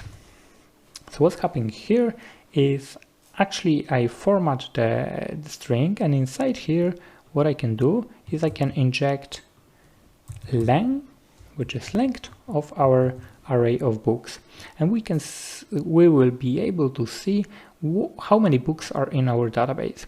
So instead of returning this string, I can return our new output. I need to reference self output, which is because this output is already on this class, so that means it's available on self. Self is always referencing to the class. So we will respond at this output.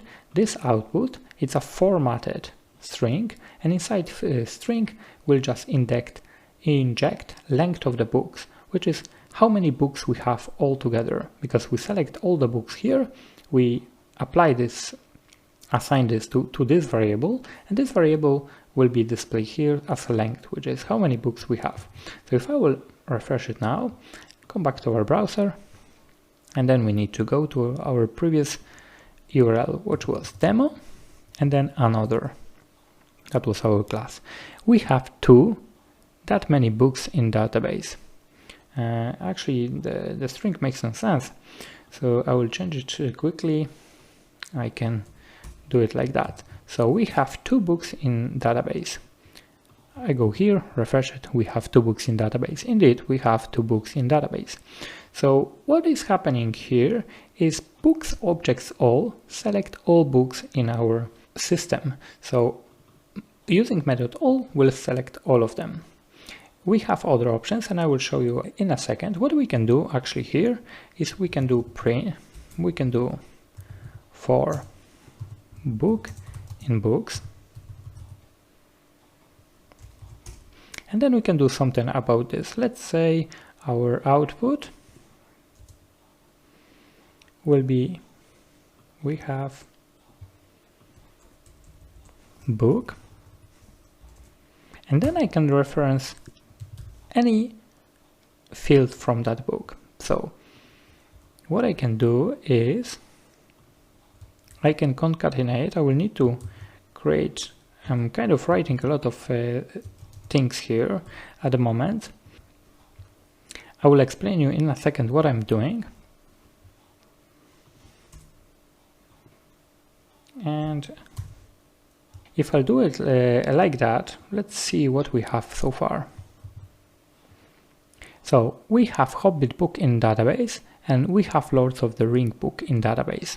So why we are seeing this? We are seeing this because first I set up an empty string as output, and then for each book in books, this is my local variable that is created when I do a loop inside books, which is set of all our books in the system. And then for each book, I'll just concatenate a new string to our output, which is at the beginning empty. So we have, and then I can reference this book title inside and the book in database. That's supposed to be a new line, but I think I need to use another slash, or maybe I'm not wrong. I'm wrong. Just let me double check. No, the double slash doesn't work. So what I can try maybe HTML break.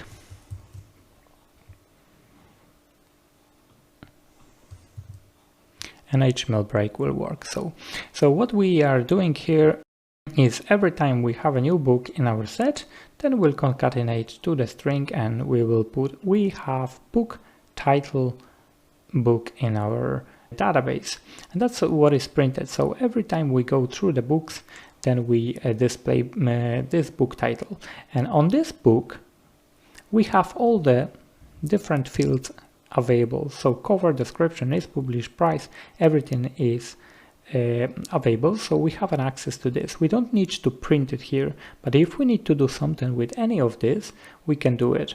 So I will leave it as title because it's a good thing to display, and I will just save it once again, and let's come back here and memorize what's here. So we have Hobbit book in database and we have Lords of the Ring book in database. Let's add some extra information. Book, and then we can do with ID, and then I can include ID. So book.id. ID by default is added to each model we have. Despite the fact we don't have ID here, this will be added by Django. Each object in our database has its own ID, and it is unique. It started from 1 and it's incrementing for every new record. So 1, 2, 3 and so on. So this is index for our records in databases. So let's go back to views. I will save it, and if I will come back here and refresh it, you can see the Hobbit book with ID 1, and then we have Lords of the Ring book with ID 2. And also I can show you that if I will go to this URL and then /admin and go into the books, if I will click on this book, you can see 1, that's actually ID. This is not represented as a proper string because we haven't picked any field that should be printed here. This is just the object, but this one is ID. So if I click here, you can see in the URL we have book, then ID 1, and then change. So this Django admin also recognized this ID. So this is ID 1. If I will go books, and here you can see in the URL is ID 2. So this ID we also have done access to this. So we have 2 books, Hobbit with ID 1 and Lords of the Ring ID 2. So I'll show you now what other options we have, methods that we can use in the objects. So all will select all, and then I will show you a few different methods. So all will select all records in our database, but we have other options, like for example filter. What we can do in filter is we can pass some extra parameters to the filter method, and it will return only that object that will meet the criteria that we pass it here. So for example, what we can do here is we can use any of these fields to do some validation on it. So what I can do is I can select is published, for example, and I will do is published true. So I will select only these books that are published, and then if I will go back here and will refresh it, you can see Lords of the Ring only with ID 2 is selected here, because Lords of the Ring is published, it's marked here, but if we go back to the Hobbit one, it's not published. So if I will click publish here, it's published, and save it, and come back to our view and refresh it. Actually, let's come back here, is published, and then we have our Lord of the Ring, it's published as well. So we don't see the previous one.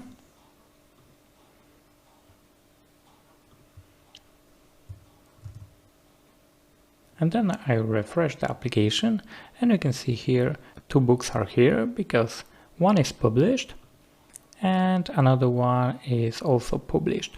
So if I will unpublish one, I had to refresh the application just because to refresh the database, but normally you shouldn't do it, you don't have to do it. So save, one is published, one is not, and then let's try to refresh it. It might be actually cached here by our browser, this view, so we might see the old version that is cached. But if I will go here, and then I will refresh the server, and then I will refresh it here, you can see now we have a better view. So basically, coming back to here, the filter can filter our records based on some conditions what we have here. So what we can also use different things. So we can check if a string contains something, we can check if the value is greater than something or less than something, and we have a bunch of different options here available in the filter. So that's a second option. The third option is get. What get will do is get will brings us just one object. All and filter brings us back set of books. In this case, get will bring only one, so we can't actually do this.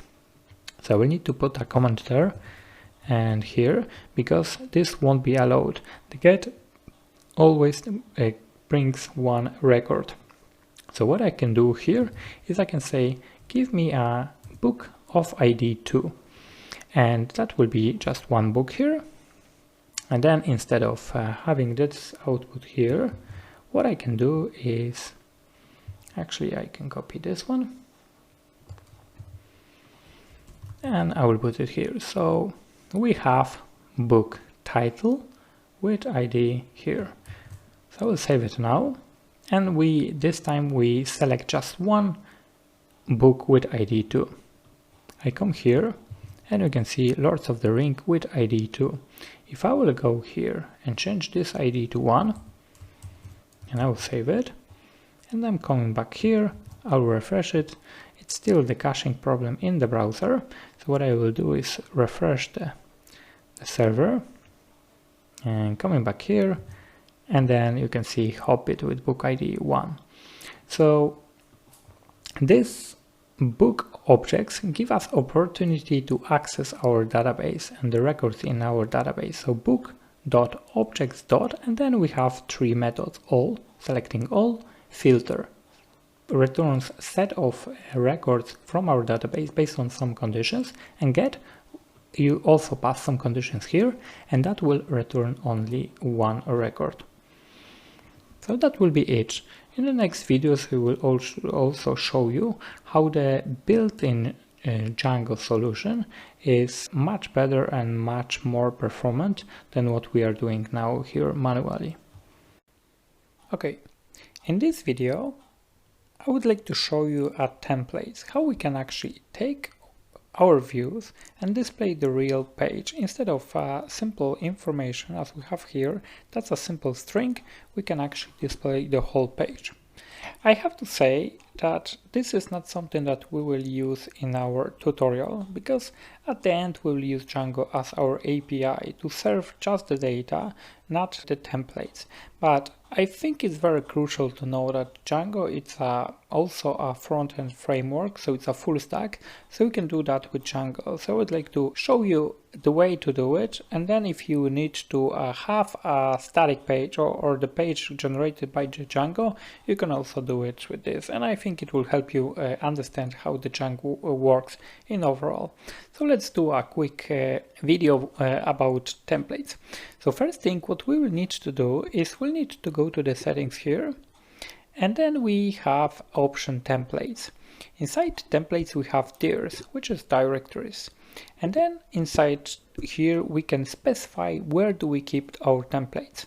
At the moment we have no template, so we can decide it. I will name my folder as templates, like that. So I will need to create that folder, and I will create it in a main folder here.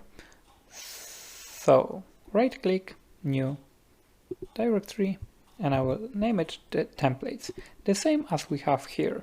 So I can save my settings here, and then inside templates there is an empty folder here, and I can right click, new file, and I can name that file whatever I like. So I will do first temp HTML, like that. I will copy this because I will use it later on in the video. So I will click OK, and we have empty file of type HTML, which is web page.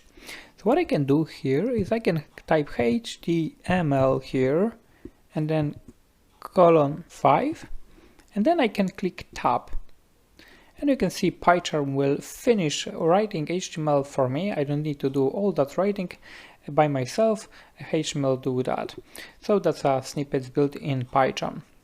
So what do we have here? I'm not going to go through all that details here. That's a HTML topic. But inside body here, I can put something that I would like to have display on the web page. So I will do h1 tag here, and then I can say this is my first template, like that. So we have our HTML file ready. So let's come back to our views and let's clean it up a little bit. What we can do is I can remove that another, and we can go to here and also save it. So at the moment we have our first, as we had before, and that will use our first method. So what we can do to display, instead of a simple string like this, to display the whole page, we need to use method render here instead of this HTTP response, and we need to also import it. So from Django shortcuts, import render, and the render takes two arguments. First argument is a request, so we can put it here, and the second one, instead of a string, it takes an argument of a file, so it is first temp HTML, and this is name of the file we have here. So now our definition first, instead of returning a simple string, it renders the first temp HTML. So let's take a look how it works in our run the server now. Cannot import name another. The reason for this is probably we have reference here in another, and we already remove it from our views. So I'll just remove that part. I will run the server, we have no errors. So let's come back here, and then we have another demo first. And this is my first template. You can see this is actually bigger. If I click right click in here, inspect, you can see here that's the H1 tag, the same tag that I had set up here, H1. So I can do, for example, H2,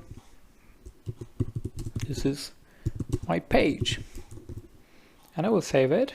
If I come back here and then refresh it, you see this is my page. So basically what's happening here is we have created our template, and this is a type of HTML inside our templates. In the settings we set where we keep our templates in the template section, so you just scroll down to templates and add it to the dirs, and then in views you use render. Render takes two arguments, request and the name of the file, and that's it. And this is the way you can point from my URL to our HTML. But at this point, this HTML is very static. So basically we don't have any dynamic data from Django, and I will also show you how we can do that, how we can take the data from Django and pass it to the template. Okay, in this video I will show you how we can pass a dynamic data to our template, and we can use it here.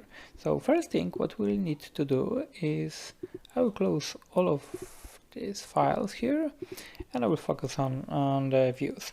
So what we have here is we have a simple render, but render also accepts a third argument, which is an object. So basically what we can do is we can pass object to our template, and we can use whatever will be passed in this object in our template. So let's do a quick test. I will pass, let's say, variable called data, and then we can pass a simple string. This is data from views. So what we are passing is passing object, and in that object we have data, and data is that string. So if I go back to the first temp here, what I can do is in this H2 I can do curly brackets like this, opening and closing, double curly brackets, and inside here I will do data. Data is the name that I passed here, so you can name it whatever you like, and you need to reference that here. So if I will save it here and come back to our view, and then that was the previous message we had, and then if I will refresh it, this is data from views. So basically what we've done is now we have dynamic data here, and we passing that data from our views. So whatever it's available in the views might be available also in HTML. So let's give it a try, and let's create a variable books, and then we can do book as we had it before, open objects, and then we can do all. So basically we will select all books from our database, and then what I can do is I can name it books, and also I can pass, instead of a string, I can pass books. So what's happening now is I select all books from the database and I pass it to the template with the name books. I come back to the template, we don't have a data anymore. Let's see what's available in the books. You can see that it's not going to be readable, but it will be available in our template. So this is a query set, and you can see here book object 1, book object 2. So at the moment that's not looking nice, but at least we have an access to our books and we can do something about it. So let's come here and let's change the way we display this. At the moment this is array, a query set of the all books, but we can have an access to our array, so we can do something about it. And then this Django uses a Ginger templating system. So we have a lot of options here. I'm not going to go through all of them, but I will show you a few examples what we can do here. And then if you ever need to do something like that, you will know how to do it. So basically what we do is we open curly brackets and we close it. And then inside this we need to also have percentage sign. That's a starting point, and then we can do for book in books. That's a typical Python expression for a loop. And then what we need to also have is ending of that expression. So we do end for like that. So we have that kind of syntax, opening and closing. And then we have expression here for book in books. And then we have end for. Whatever is inside here, we have an access here to our book. So instead of displaying the book as an object, I will go book title. So let's save it now and see how it looks like. I'll refresh this. And something is wrong. Let's come back here. And this looks okay. Let's come back here. We have books passed here. And then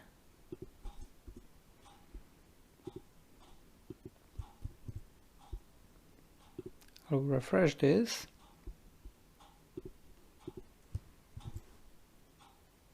And this is still not available. So let me try to debug it. I will put here books and see if that's still available in our template.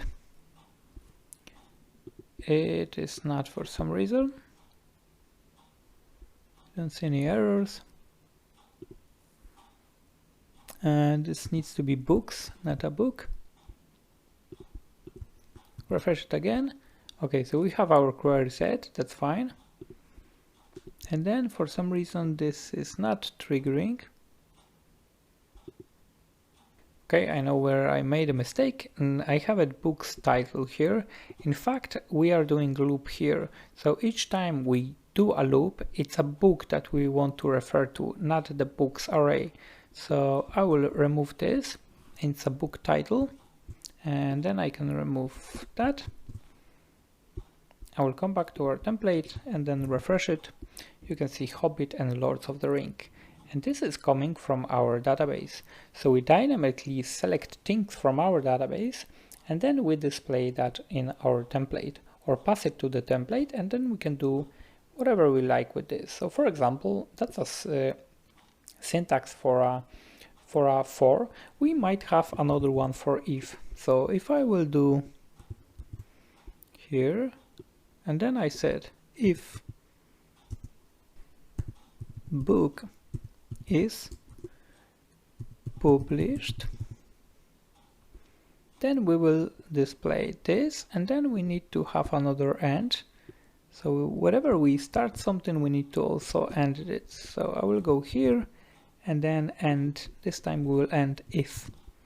So we have another block here. If book is published, that is published is a part of our model, then print this, otherwise don't. So I can save it now and I can come back here and refresh it, and you can see only Lord of the Ring is displayed here because we marked Lord of the Ring as is published, the other book is not. So as you can see here, we have a lot of different options. So if you know HTML, CSS and some JavaScript, you can do whatever you like. You will have dynamic data from Django, from the database served to you. You will pass it with an object, and you can name it as you like, and you can take and pass whatever you like actually from here, and then you can display that in the format you like. So that's how powerful Django is. It's not just a backend framework, it also helps you to serve dynamic websites if you need it.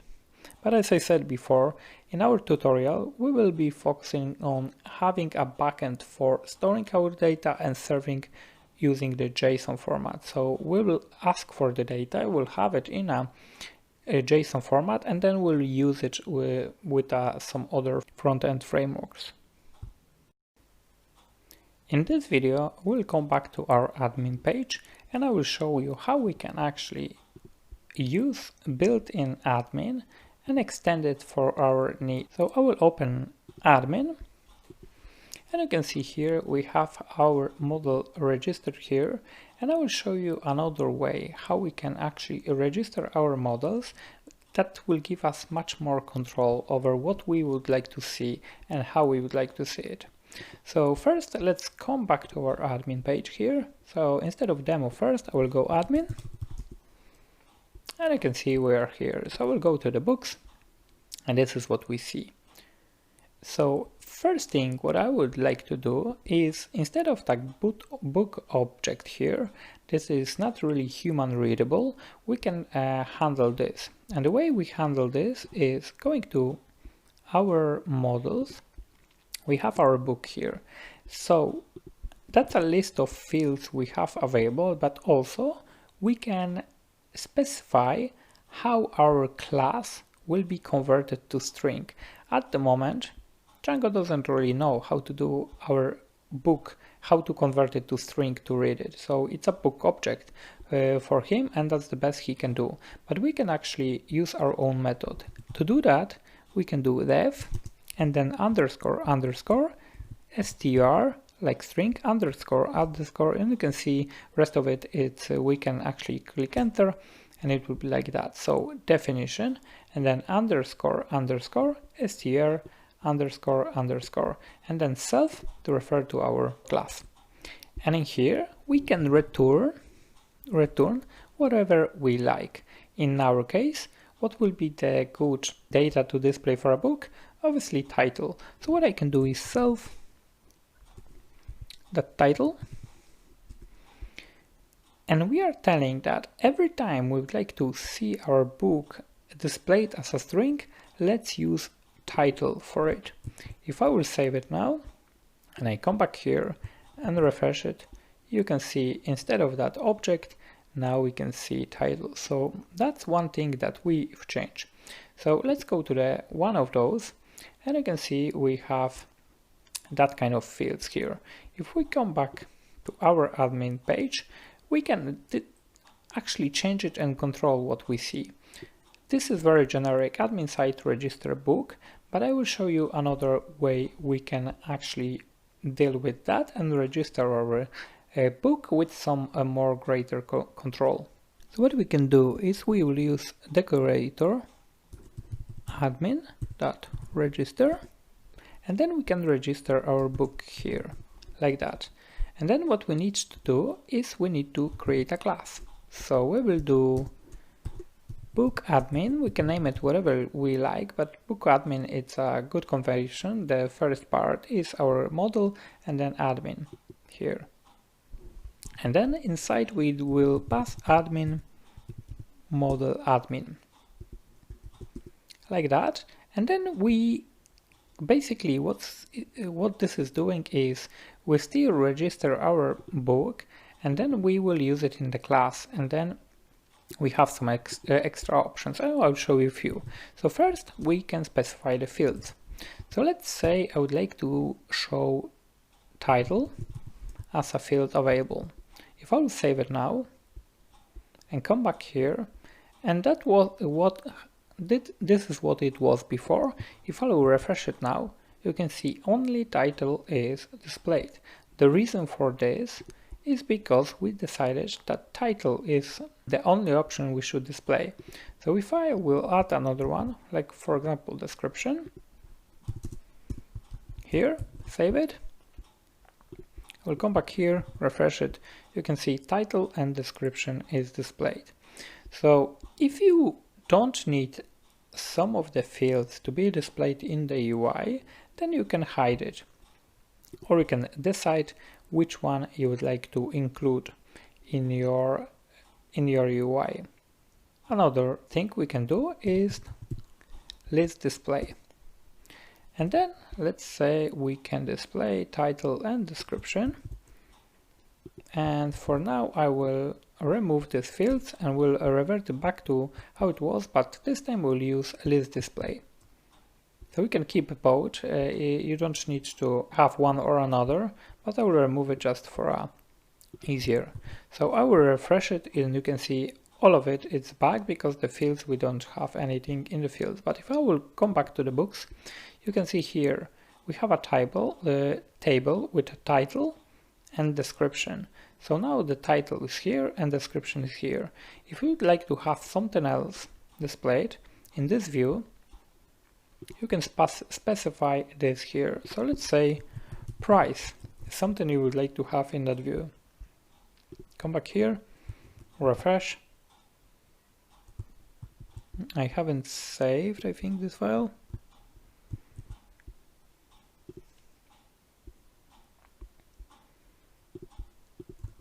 Refresh, and you can see lots of this is a title and this is a price. So what else is available? We can do list, filter,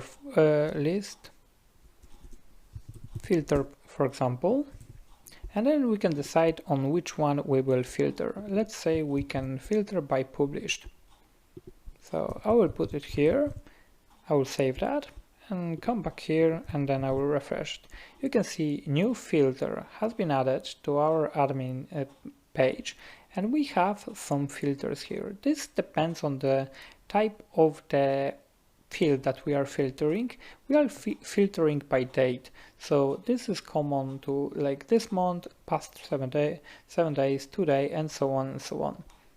So this is the filter, and you can pass more than one filter to it, so you can pass it as many as you like, and you will have that handy pane for filtering.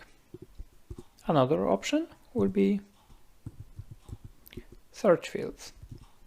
So we can have a search in the same page, and let's say we would like to search by title. I will save it here and come back to our admin, refresh it, and you can see on the top of the page we have search, Hobbit, and then I will click search, and you can see only Hobbit is displayed here because I searched for this. If I specify here more fields, description, for example, the search will go for title and description, and the returned result will be matching that record. So title and description, we don't have much in the description, so this is not gonna work, but in fact these two totals, this is without search, and then I can filter or find my records in database using this. As you can see, this page starts to be very user-friendly, and that might be your entire application. What I mean by application, sometimes you need to have something to store records in the database. You need to have some kind of user interface and login, and you have all that built in Django. So if you need that simple things, you can do user authentication, and then you can provide them and optimize views to manage the resources on the database. As you can see, you can use filters, you can decide what you include in this list, you can have a custom search, and also you can decide what they will be able to edit here. So that's pretty much it. That's how Django administration works. There is much more than I've shown you, but I've shown you the basic one, the most important part, but you can also go to official Django documentation to see what the other options are.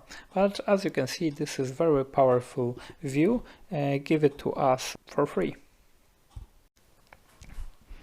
Hi, in this video we will be talking about Django REST framework. So basically we will add REST into our Django, and we'll use this framework, which is, you can find it on www.django-rest-framework.org. What is REST? REST is representational state transfer. So basically that's trend now to serve the data. If we have data on our server, we need to actually communicate with our front end. So if we have front end using some framework, we need to, from that framework, ask for data, and that data will come back to us. Usually that's a JSON format, and then that format we can use in the framework and display somehow. So Django REST framework will give us that opportunity to serve our backend data in a nice format that we can actually use. And we'll use this Django REST framework for the rest of the tutorial, and I will show you how to do it. So basically what we need to do in our Django is we need to add it to Django. I will come back here and I can close those. What we need to do is we need to go to terminal, and inside here we can do pip install Django REST framework all together. So pip install Django REST framework. And you can see Django REST framework has been installed with version 3.9.2. So that's done. What we also need to do is going to our project, and our project is first, and then inside settings, you can see here inside installed apps, whenever we add something like this, we also need to add it to installed apps. So in our case, we are adding REST underscore framework, like that framework, and then comma at the end. So we have REST framework added to our installed apps. Just to make sure, whatever you add it like that, you also need to make sure all the migrations will be applied. In fact, there is no migrations for this Django REST, but you might have other cases or other apps that might need to have migrations applied. So you will have that command python manage py migrate. You don't need to do make migrations, because if some of the frameworks will come with migration, it will be already built in. So you don't need to do make migration, just migrate, and you click it. And in our case, there's no migrations to apply. So we are good to go. So we have Django REST framework added to Django, and then we can use it. And in the next video, I will show you how we can actually build or serve some of our data with serializers. Okay, once we have added our REST framework to our Django, let's use it now. So we'll close these settings because we won't need it anymore. And what I will do is I will open the demo and I will create a new file. And that file, I will name it Serializers PI. So basically here we'll store the serializers here. And I will explain you later on what the serializer is. I think it will be easier if you will to understand it when you see it. So first thing we need to do from REST framework that's available for us because we just installed it, import serializers. So we have that imported, and then we can create a new serializer here. And there is a few ways that we can actually create a serializer, but I will do a model serializers, and that will ease, in my opinion, that's the easiest way and more efficient way to work. Everything will be based on models, so you can nicely sync in views, models, and serializers. So we'll create our class, and then we name it. So what we want to do, first we want to display the book, so book serializer, and then inside we can include some built-in serializers, model serializer, like that. Class meta model, and then we'll pick what model we would like to use. Obviously for us it will be book, but I also will need to import. So we are in the same folder, so from models import book. So .models import book, and now the book is available. And then here we can decide what fields will include. So let's start with title, like that. So we've created our serializer, and what we are doing here is we name a serializer, we pass a built-in Django methods, and then we are telling, okay, we will use our model book, and then we would like to display title fields. That's it for a serializer. At the moment we don't use it anywhere. So let's come back to the views, and in the similar way we've used before, we can create here another class. So we'll do class, and we'll do a view set. So I will import view set from Django REST framework. So from REST framework, import view sets, like that. So my class will be, we will use similar conventions we use with serializer. So we'll do book view set, like that. And then we can pass view sets, and then we can have model view set. So basically we are creating a built-in view for our books that will use all power of Django, and it will create the option for the HTTP methods for us. And I will show you that in a second. So serializer class, and this is place where we actually tell which serializer we would like to use. So we have one serializer, and I will use this serializer here. But we don't have it available yet in this file, so what we need to do is we need to import. So from .serializers, because we are in the same folder, import book serializer. Once this is here, then we can use it. So for now, just to omit some confusions, I will remove all of what we had before. I will need to also correct the URLs in a second, but this is basically what we have so far. So we have an imported view set, and then we have our serializer from another file, and then we are telling that setting up a new view set. Actually we have like that, view set, and then a serializer class, it's a book serializer. Also here we need to decide what is the query set for this view. The query set is something that we've done before, and that will be our book, objects, and then all. And this is, we are telling if we ever use this view set, what query set we'd like to use. And basically we want to use all books. Also this book needs to be imported. So from models, where we have our book, import book.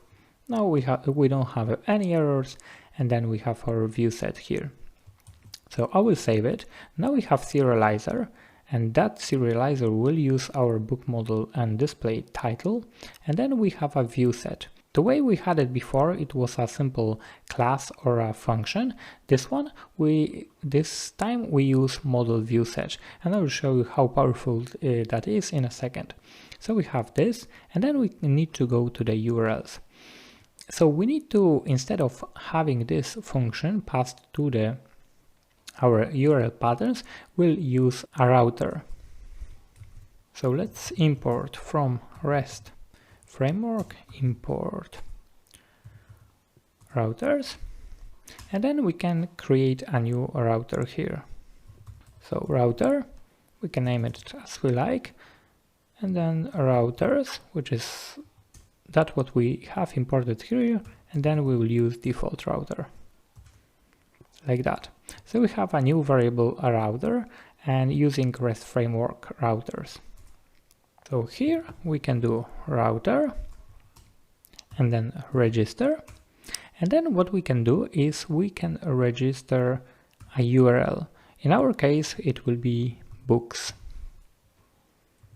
and then we can pass a view set. So we have a book view set here, and we'll pass to our router like that. We also need to import it. So from views, import viewset, like that. And the last thing what we need to do is we need to include it in our path.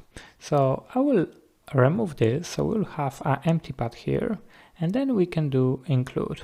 So include, this is gone already, so we need to import that as well. We don't need this anymore. And then we will include here our router URLs, like that. So basically what's happening here is we have our path. Remember, this path is already inside our demo, so it will be URL/demo, and whatever here will have it, it will be accessible from the router. So at the moment we have registered only one model, which is books. That books will go here, and then it will use all what's available on the view set. So let's run our server now.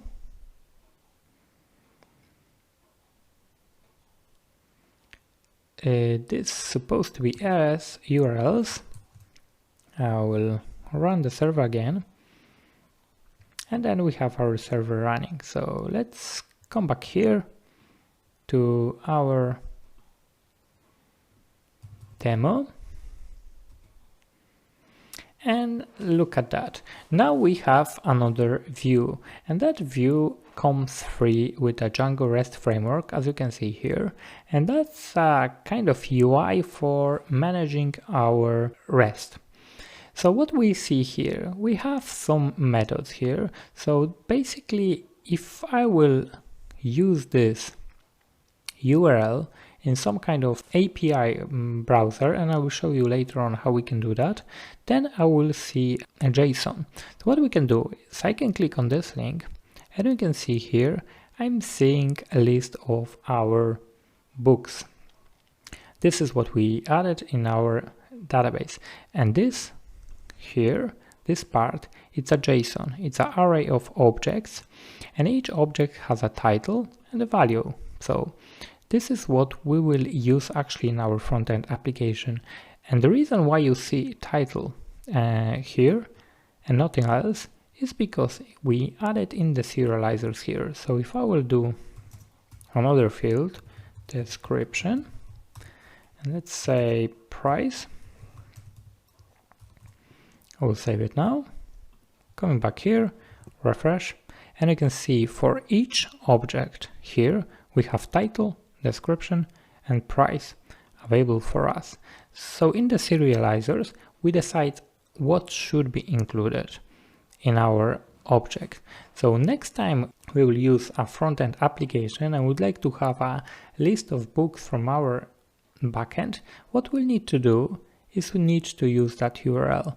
So our domain, then demo, which is our application, and then books. Books will register that as a view set in our router, and then it will give us array of objects like that. And then we can do whatever we need to do in our front-end application. So this is how it works, how the Django REST framework works. This is just a handy another UI that we can use. And also you have another section for posting the data. And if I can go, for example, here, books 1 and then slash, you can see here also I can update the data here. And I will show you later on how we can actually use that different methods. So what's available for us is get, put, patch, delete, head options, and so on. So this is typical methods for a REST API. Okay, in this video I will show you how to use another tool for our API development, and that tool is Postman. I think it's most popular API development tool available on the market now. It is free, so you can use it as you like. And at the beginning I think Postman was just a Chrome extension, but now it's a standalone application. So what you need to do is you go to the product, and you have Postman here, and then you can download the application, and it's as simple as just next, and install that on your operating system. So once you will have the Postman installed on your computer.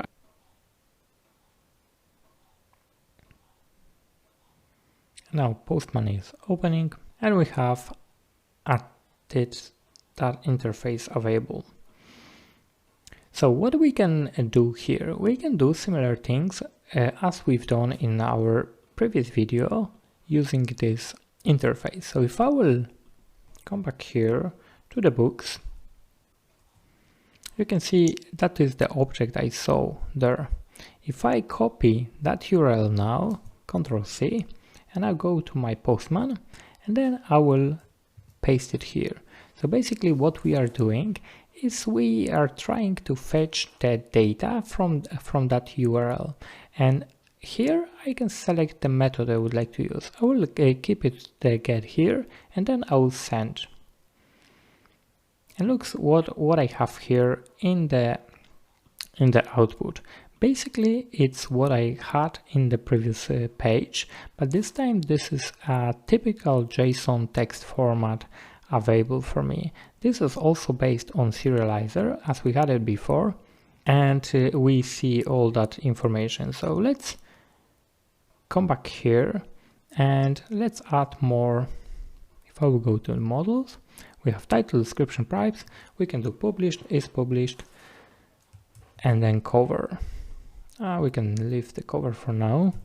So we'll do is published, and also we can do so published is published. If I will add it now and then I will come back to the Postman and refresh it, you can see I have all that information available for each book in our database. So that's one object, and here is another one. This bracket, square brackets, means beginning of array and end of array.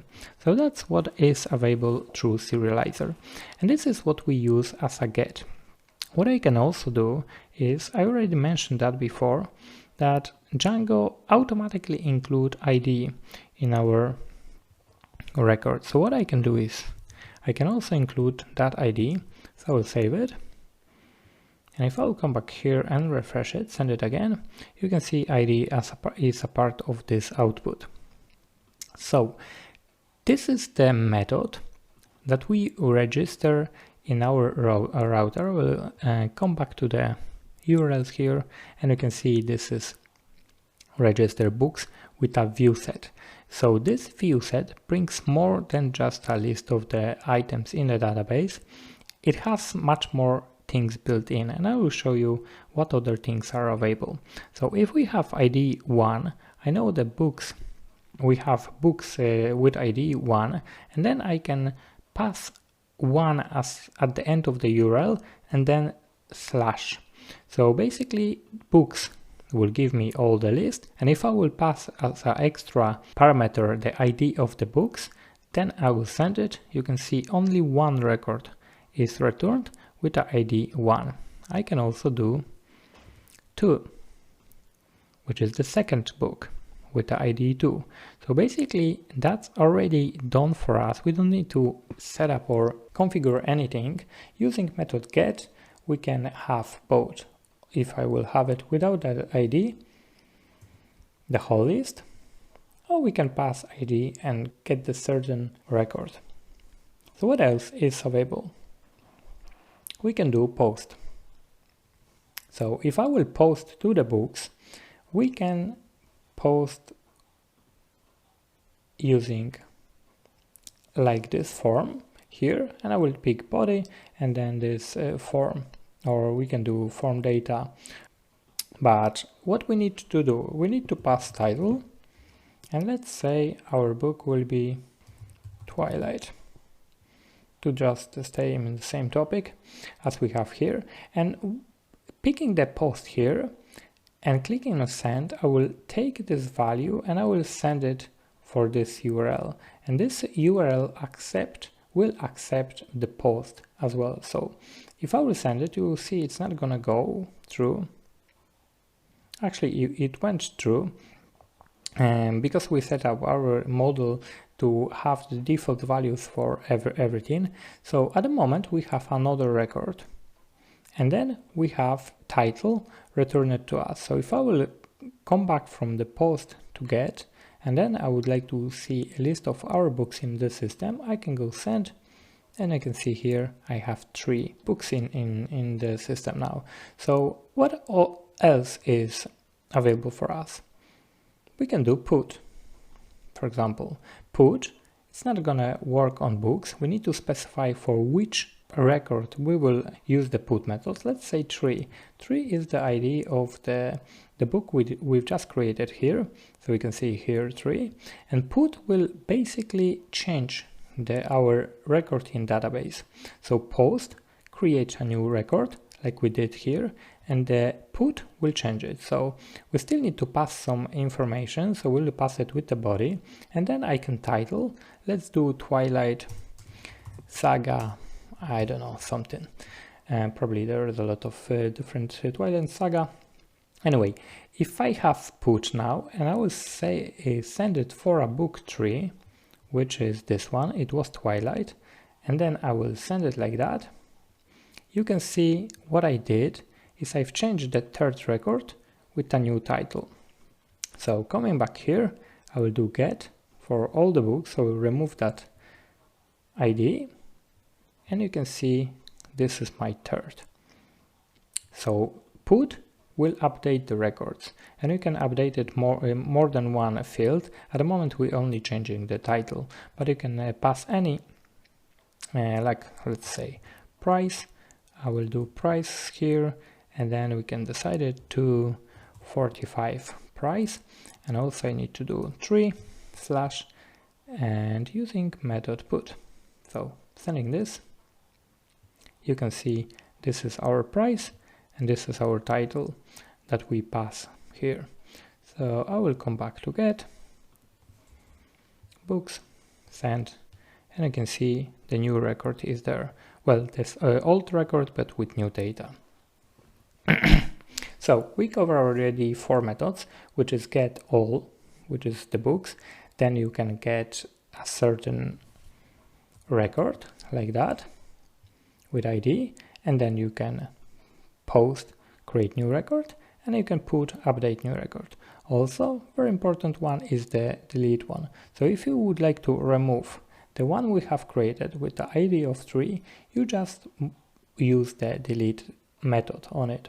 So we have books/3, and then if I will send it, there is nothing back, because actually that Twilight Saga we've created before has been removed. To check it if that is the case, I can go get and try to list all the books now.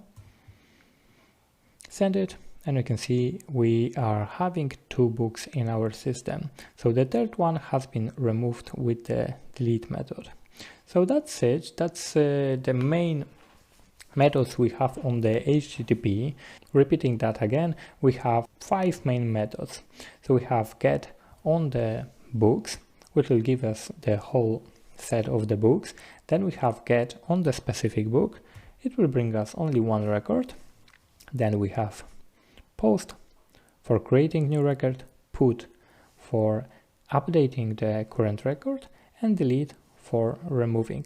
We have others that are not that really popular to use, so I'm not going to talk about them, but you can read about it, and if you would like to use it, you can use it. But anyway, that's the main 5, and we will use them in our tutorial. Okay, in this video we will be talking about token, and I will show you how we can generate a token, how we can use a token, and later in the tutorial I will show you how we can use token to authenticate some of our API. So basically, what is a token? A token is a random string of characters that will be auto-generated by our Django, and this secret string of characters will be used to authenticate the users. So basically what we can do is we can tell part of our API or the whole API we can block it unless the user will provide a token. So what we want to do is give an option to the user that he will log in with a username and password, and will return for the correct credentials, will return a token. And with that token, he will need to send it every time he wants to have a piece of data from our application. He will need to send it along. If the token is wrong or expired, or there is no token, we are not going to return anything. So how can we actually do this? This is built in Django REST framework functionality. So what we need to do is we need to go to our application, which is first, and then go to settings. And here we have REST framework, so we need to also add REST framework and then .out token. Like that, I will put command end. So we need to add another application to install the apps. I will save it here. And what we need to do, once we add something in the apps, you can see a message even here, you have two unapplied migrations. So what we need to do is we go Python 3 manage PI and then migrate. So that will apply two migrations from authentication token apps, and that's available for us to use now. So our server is running. I will click on this and then I will go to admin. We are inside our admin. I will log in with my credentials, the same as I've done before. And here we have another option, another section, which is authentication token. And here we have tokens. So I will click here, no tokens there. Before we'll add a token, I will show you that on the home we have inside users, we have one user. This user has been created before we had that authentication token enabled, so there is no token associated with this user. So let's fix that. I will go to home and then to token. I can click add here, or from the tokens I will add it from here, and then I can pick for what user I would like to generate. I will generate one for Christian. If you have that enabled, the token will be generated automatically for new users, but as I said, the Christian has been created before we had that authentication token enabled, so it's not available here. I will just save. And you can see this string here, that's a secret token for that specific user. So every time you generate a new token or a new user, this random string on characters will be generated automatically for you. So this is done already. So we have our token generated for our user. So what can we actually do about it? At the moment, we can't do anything about it. So let's enable that option to get that token when user will provide his credentials. So what we can do, go back to our application and we'll go back to URLs. So in here we'll create another URL for authentication the user. This time maybe I don't want to do it in the demo. I can do it in this URL, or I can do in the URL for my application, for my project. So on top of that, I can do path, and then I will do path. I can name it whatever I like, but I will do it out. So it's short and nice. And then whatever you will do your URL /out, then we'll trigger the view for authentication. We need to import it first. So from REST framework out token, views, import, obtain authentication token, and this obtain authentication token, I can use it here in URLs. So basically what I am doing is I have that view available from that library authentication token, and then I apply it to URL out. So I will save it now. We will run the server and we'll open Postman.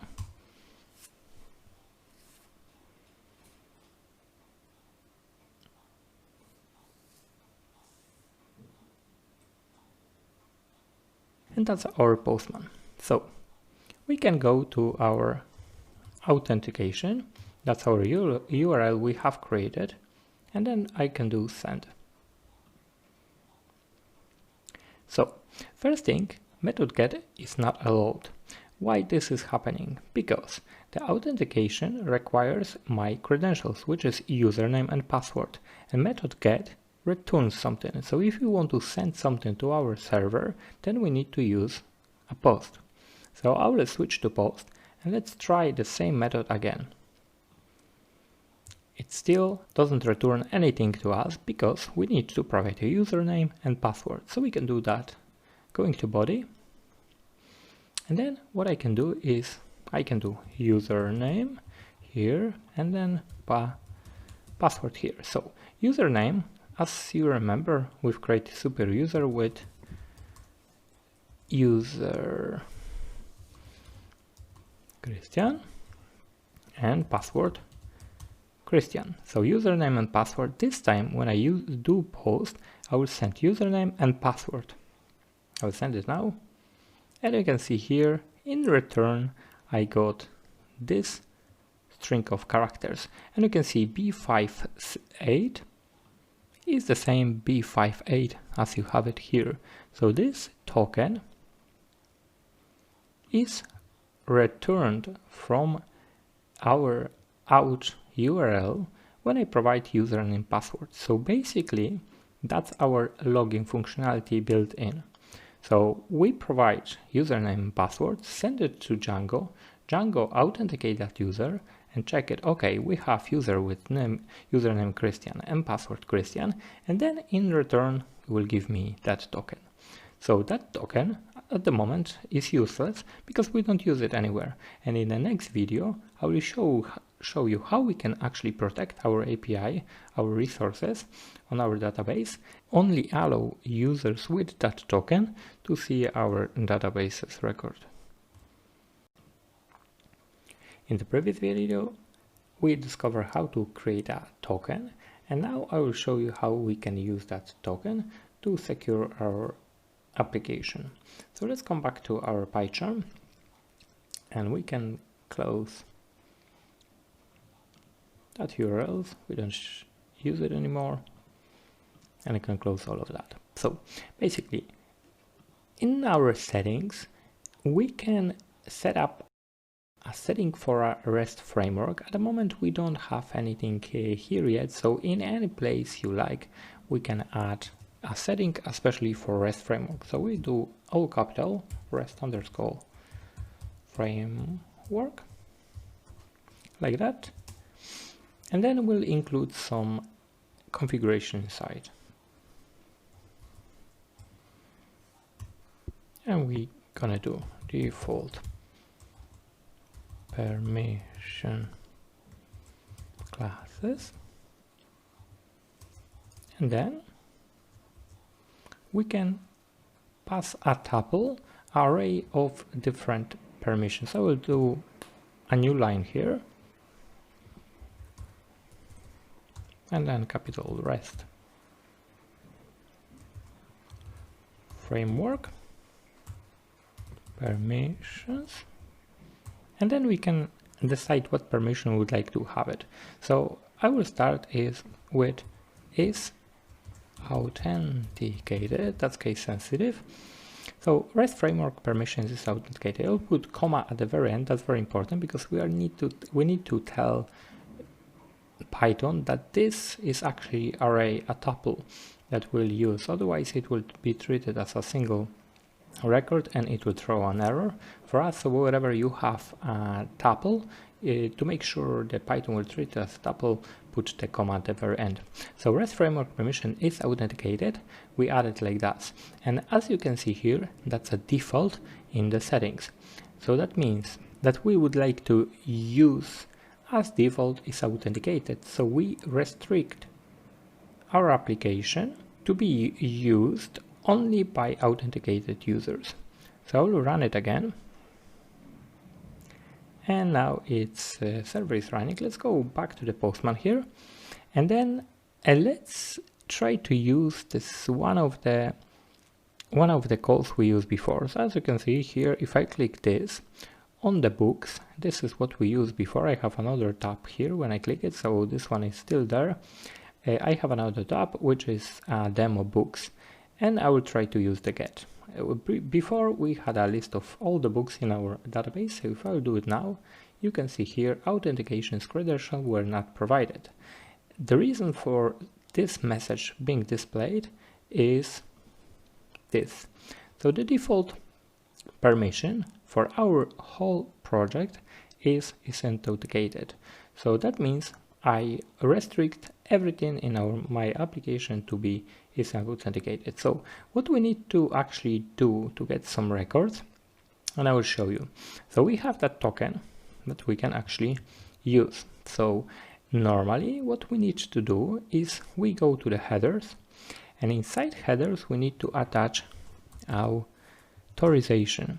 So the key here is authorization, and the value is capital token, then space, and then we can paste in that long string.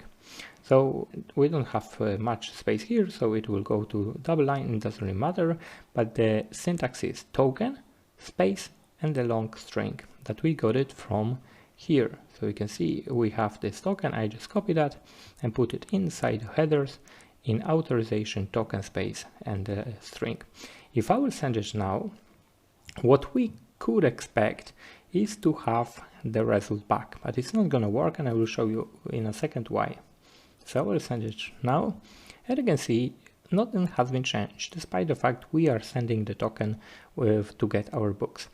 What we need to do is we need to come back to our Django, and inside the views here we need to tell that this view set will use that authentication classes, and here we can provide here, give it a token authentication. First we'll need to import it. So from REST framework authentication, import token authentication, and that token authentication I can pass it here. I'll also need to provide that extra comma for Python to treat it as a tuple, otherwise it will be treated as a single record, and we need to be array because authentication classes might have more than one values. Actually you can pass as many as you like. So that's what we have now, authentication classes, and then we say token authentication, use it for this view. And then I will refresh it here, and then we can come back to our Postman, and then let's try it again. We still have that authorization and token, and I will send it get. And in this case, you can see I'm getting my 2 books from the database because I provide that authorization token here. If I will disable this for now, and this time when I click send, it is without the authorization. So you can see here, authentication credentials were not provided. If I include it, I have all the books. So in that case, what I'm doing is I'm restricting to see a list of the books for people who has authorization, and only people with a token, that means they need to have an account in our system, they will get the list there. So that's the way to restrict it. What else can we do? In the settings, we've changed it here is authenticated. That's not the only method we have. In the documentation we might have more methods, but I will show you another one. Allow any, like that. So if I will change it here and come back to our application, and then if I will send it here, nothing changed because I provide authentication. If I disable this authentication and send it, you can see I still see a list of books because my default in the settings, my default permission classes is allow any. That means everyone can see anything in my application. But despite the fact the default might be allow any, I can still override it here for this specific view set. So what I can do is I can do permission classes, and here I can do is authenticated as we had it before. So I need to import it first. So from REST framework permissions is authenticated. You can see here actually we have more options. So is admin user, is authenticated or read only, and so on, so on. So you can actually see some references there. I will use is authenticated like that, and I will pass it here. Also make it a tuple.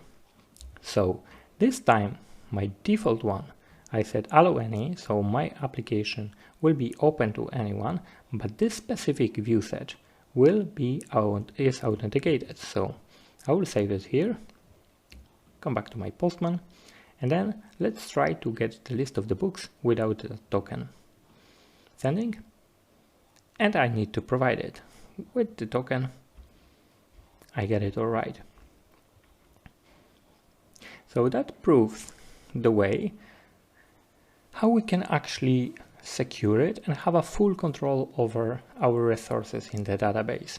So in our case, we have only one view set, but you might have multiple models, multiple view sets, and you can restrict them by view set. So you might say my application is allowing any to see everything, but you might have some resources that you will restrict it, or other way around. You will restrict everything here, and if you want to open something, you can do allow any here as well. So this is the way to control the access to our application. Okay, in this video, we will be talking about relationship in databases. So I will open models file here. And so far we have just one class, one model in our database, which is one table. And we will add more into our databases. We'll create new models, and I will show you how to build a relationship between the models. So what kind of relationship we have? We have one-to-one, one-to-many, and many-to-many. And I will show you different examples where we might use different relationship type and how we can use it. So in this video we will be doing another model that will be one-to-one with our book. So what will be the use case of one-to-one? Usually when we want to have one-to-one is that we will have two records in our database, and for each record, the one record in our example book will have just only one record of something else. So we can have multiple books, we can have multiple another objects, but each of these will have only one-to-one relationship. Usually this kind of relationship is used to extend our model somehow. So we have basic information in our book, and then we extend it with something extra, and that extension is only for that specific book. So in our case we can represent it. I can show it using an example of book number. So let's create class book number, and I will explain in a second. So we'll do the same thing as we've done above, and then model. So we have another book number here. So each book has its own ISBN, which is International Standard Book Number, and that number is unique, and it's given to each book that has been published. So we have two types of ISBNs, ISBN, then we can call it 10. So it will be models, char field, and its max length will be 10. And also we can do, that's supposed to be ISBN, and then I will duplicate it. And another type of ISBN, I think back in the days they had ISBN 10, which is 10 character long string to uniquely identify the book number, but now it's ISBN 13, so all the others will have both 10 and 13. Anyway, we'll have this. So we'll have one field, which is just a char field, and another one 13. So we can do here blank true, and we can also here blank true. So we allow this to be blank. So we have another model registered here. At the moment, we have no relationship in between them. So how can we create a relationship? We need to create a field. In our case, it will create on a book site. So we will do, let's call it number, and then we'll do models and one-to-one field. Here we need to provide the class name. So first argument is the class name. So one-to-one field, and we will use the book number, and I will tell you in a second why this is underscored red. So what we need to do also, we can decide that null is true. So it will be stored as null, and then we can also say blank true, so it's not required. Also we need to do on delete models cascade, and we can move it to another, so I can do it here. So we decided that if that will be empty, we'll store it as null, then it's not required, and also on delete we'll do models cascade. That means when we delete one, another will be cascading and being deleted as well. So we can see here, this is underscore red for a reason. The way the Python reads a file is from the top to the bottom. So when it reached the 15 line here, there is no way he can tell what the book number is, because the book number is only available from line 21. And if I will take this and I will just cut it here and paste it there, you can see there is no errors now. And that's very important. When you design your models, you need to think about it, how to design it in order they will be available in the file. So if you have multiple models, you need to design it the way that you don't want to do a cross-reference, because you might have a situation that something needs to be available in one model, but also needs to be available in another model, and the way you order the things really matters. So just pay attention to the order.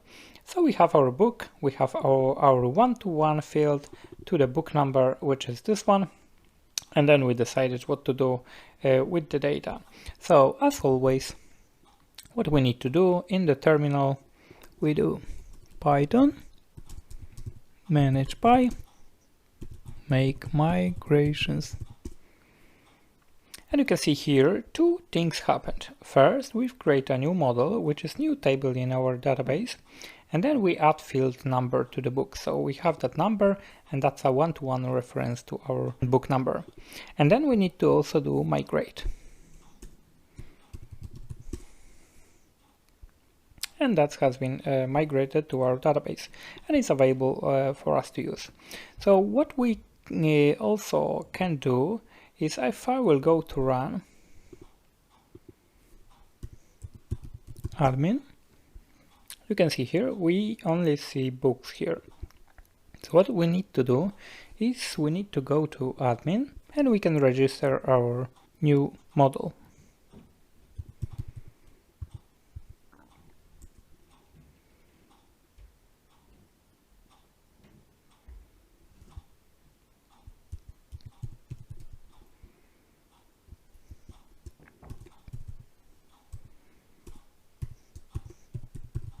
We've done that before.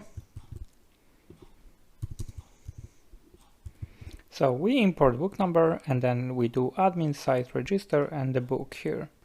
If I'll come back to this page and refresh, you can see book number is automatically registered there. And I can add it or change it. So what we can do is, if I will add here, I have that ISBN 10 and ISBN 13 available for us, and we can save it. But I don't want to do it here.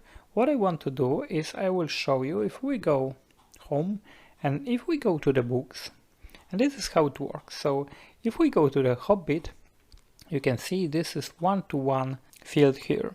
the number, because we call it number. So if I click on this, nothing is there.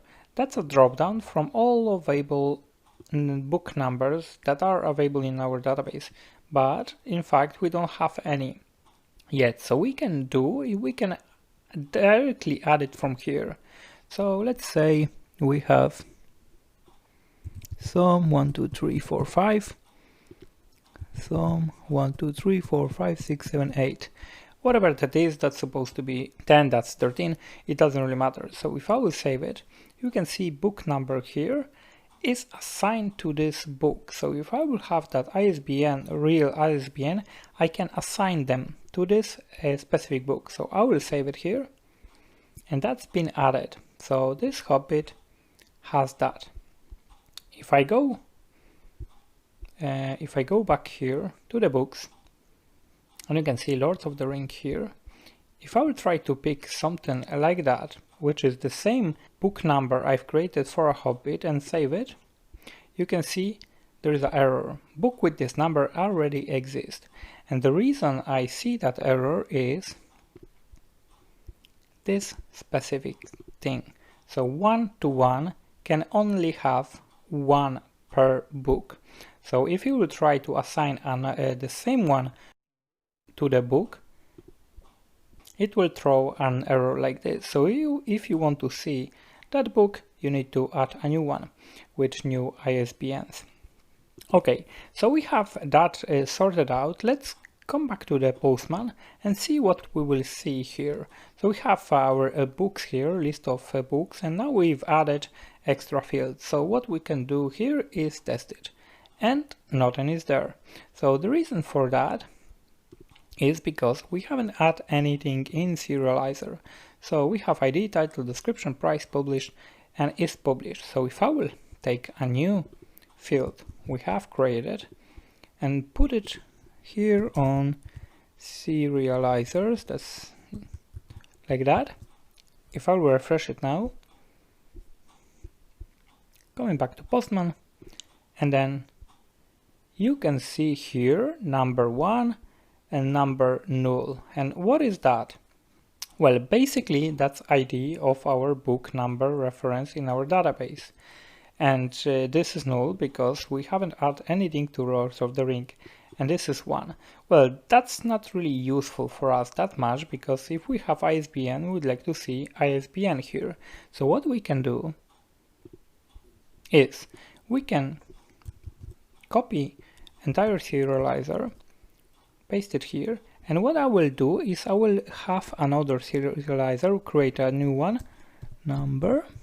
So we'll have book number serializer. It will use the mother serializer. In our case, it's a book number. We need to also import it here. And then inside we'll have ID. Then we have ISBN 10 and ISBN 13. That's what we have available on our model, like that. So we have another serializer here, and we have number here. So what we can do in the serializer, we can connect them. So I can say number is our book number serializer, like that, and then I can provide many false. So what I'm saying, this will be always one record, not an array, so many false. And then instead of a simple ID for this record in a database, we'll use the whole serializer, and that whole serializer will give us ID, ISBN, ISBN. So let's test it now. I will save it and come back to Postman, and we send it again, and you can see here now number is not just an ID, it's a whole object inside object. This one is null, so nothing is there, but this is what we have added a moment ago in our admin page. So you can see that some and something here along with ID. So this is the way to have nested serializers, one inside another, and then you can do inside this, you can have another nested serializer. So we can keep on going and going with this. I also show you how we can actually create another model and how we can connect with them. So we know how to do one-to-one. In the next video, I will show you how to do one-to-many. Okay, we know already how to do one-to-one relationship in our database. Let's do a one-to-many relationship now. So let's come back to the models here, and we have the previous setup as we finished in the last video. So the example we can use for a one-to-many will be characters in a book. So each book has characters in a books, and for example, in the Hobbit we might have a Frodo or any other character, and we can register that in our database. But one book might have, and probably will have, more than one. Like in the example of the book number, that's only one-to-one, but book will have many characters. So instead of putting that field on the book, we can create another model and we can refer that model to the book. So let's see how we can do that. First, I will do character, which is just a book character. So models, and then model. Same as we've done before. So we can have character, let's say name, and then models and char field. And we can do a max length, let's say 30. It doesn't really matter that much, but we'll have that character. We might have here more, I don't know, age or whatever we need to store in this. But now we need to connect this character with this model. As I said, we might have a lot of characters. So we can say book, and that will be a reference to our book. And then we do models. And then we use foreign key. Foreign key is a connection between this and this. So we need to also pass this book class name here. And then we do the same as we've done on the lead. And then models cascade like that. So I will leave it like that now, and we have another character. So we can create new characters and we can assign them to a specific book here.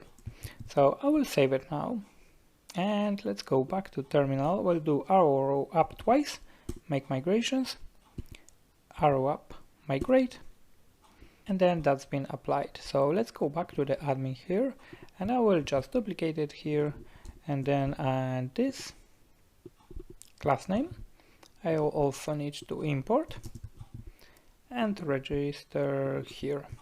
So we have that character register in our admin section.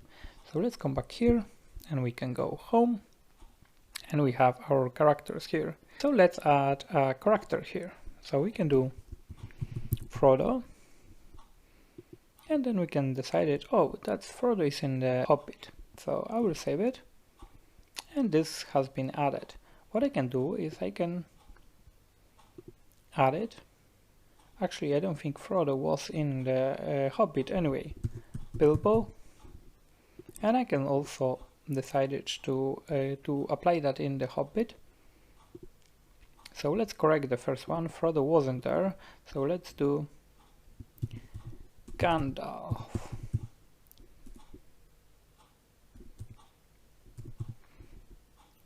So we have one Gandalf and one Bilbo, and both of them are in the book. So we have two characters in book in the Hobbit here. But as you can see here, nothing is available or visible here. The reason for that is because we actually have the reference to our book from the characters, not from the book itself. But if we go to the serializers here now, and I will just create another serializer, I duplicate this, so this time we do character. Also, we need to import it and use it here, and we have just name. So we have that character here, but I can't really use the character here on the book serializer because I have no reference from this book. So what we can do is, I will show you, if I will use the similar style as I've used here, character, and then let's include that here,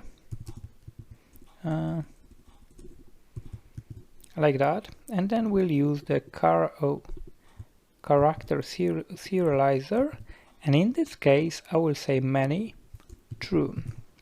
So what I'm doing here, I have a new serializer, that's for a new model I have created, and then I have a new variable here which is character, and then this actually it should be characters, like that, and it will use the character serializer and will pass it many true. And then these characters I also included in our fields there. But as I said, we don't have that available on the book serializer. So if I will go now here and send it, you will see we'll get an error because the characters it's not available on the book.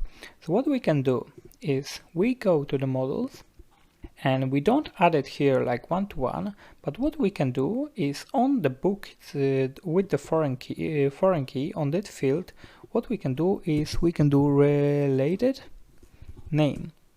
And in the related name, I will put it on another line, related name, we can pass that name. So if I will save it now, we can come back here and refresh it. And in this case, we can see characters here. That's an array in this case, because we specify in the serializer it's many true. So in the serializer here, we specify many true for the characters and many false for the book number. So coming back here, you can see the number is just a simple object, and the characters, it's because many true, it's an array. And inside we have one object, which is Gandalf, and another object, which is Bilbo. And in the case of another book, we don't have any characters. So you can clearly see here that's one-to-one, just one object per book, and this, it's an array. So we might have many objects inside for that specific book. So this is how we can create a one-to-many relationship in our databases, and for that we use a foreign key, as you can see here. So this is the way to connect. Also, you need to make sure that this book is registered before. So you need to remember the order of them, and you can see here you can create as many fields as you like. You are not restricted to only one, so it might be another big model and you can connect with them using foreign key. Okay, we know how to create one-to-one and a one-to-many relationship in databases. Let's do a many-to-many. So many-to-many, that means we'll have a set of records on one side and set of records on another side, and we might have multiple connections in between them. So in our example that we use book, the perfect example will be author.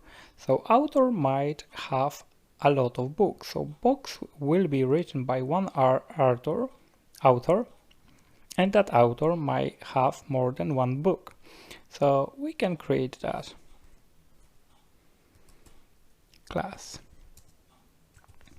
author, and the same way models, model, this is just another model, and then we can say name. Let's actually copy that. we're not really interested in these models to have them really precise. We just want to demonstrate what is happening. So what we can have is we can have maybe name and surname here. So surname, and then we'll have it like that. So to create a many-to-many, we'll need to have our reference in between the author and the book. We can add another field, books, models, and then we can have many-to-many field. Then we need to decide what class we'll use there, what model, and I will use book, like that. So once we have that added here, what we also need to do is I will first do make migrations and then migrate. So we have that now. We go to admin and then we will register another model, which is our author. We need to import it, and the server is running, so we can go here and we have our authors here. So we don't have any author in the database, so let's create one. So JRR Tolkien, and you can see here the user interface is different for many-to-many. I can actually pick many of them here, or I can add another one here. So this author is actually will have a relationship with this book and with this book. So I will save it here, and we have one author that will be in this, and then we can save it here. So we have our author object there, and we can add it also in our serializer. So let's come back here. We have our character serializer. I will duplicate it here, and then we'll do our author serializer. Also we need to use author here and import it from the top, from the models, and we can use ID, we can use name, and also we had a surname there. So we have author serializer, and we need to do a similar thing what we've done with the characters. Basically that will be authors,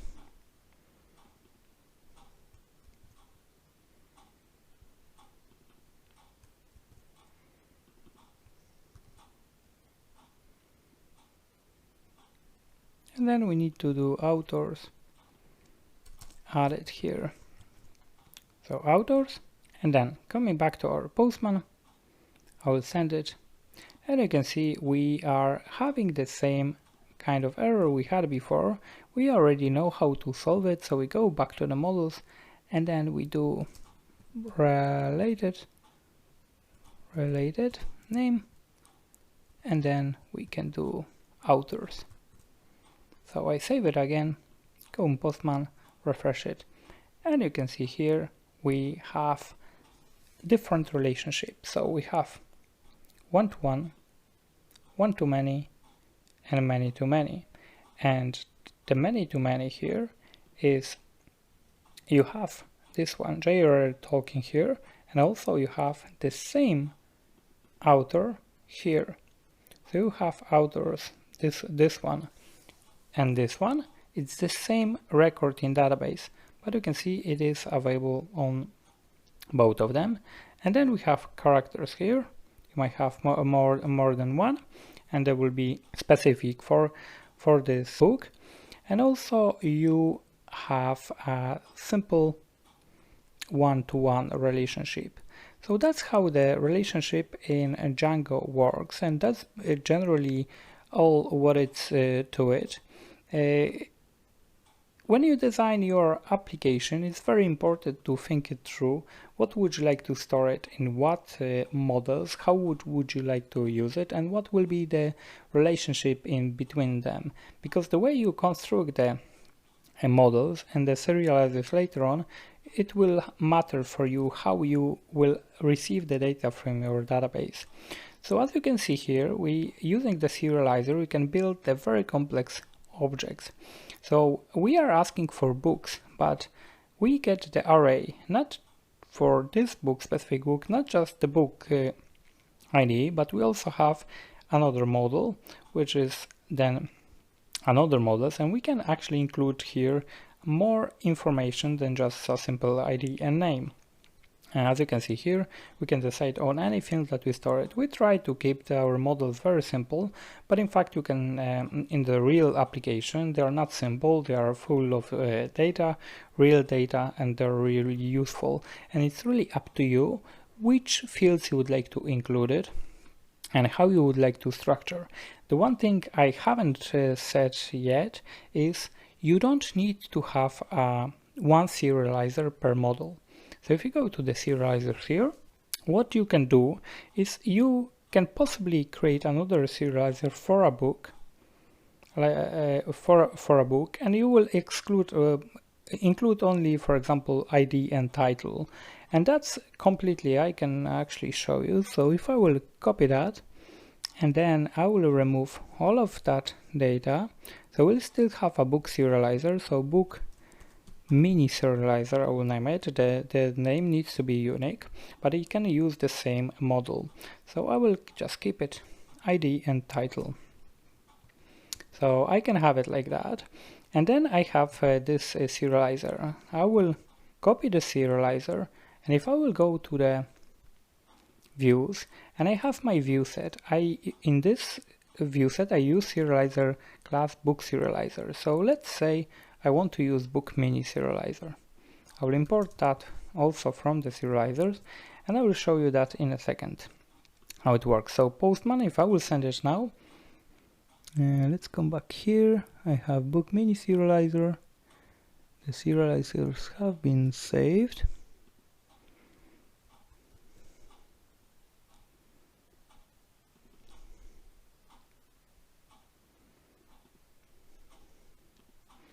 And this, I will go here, I'll rerun the server,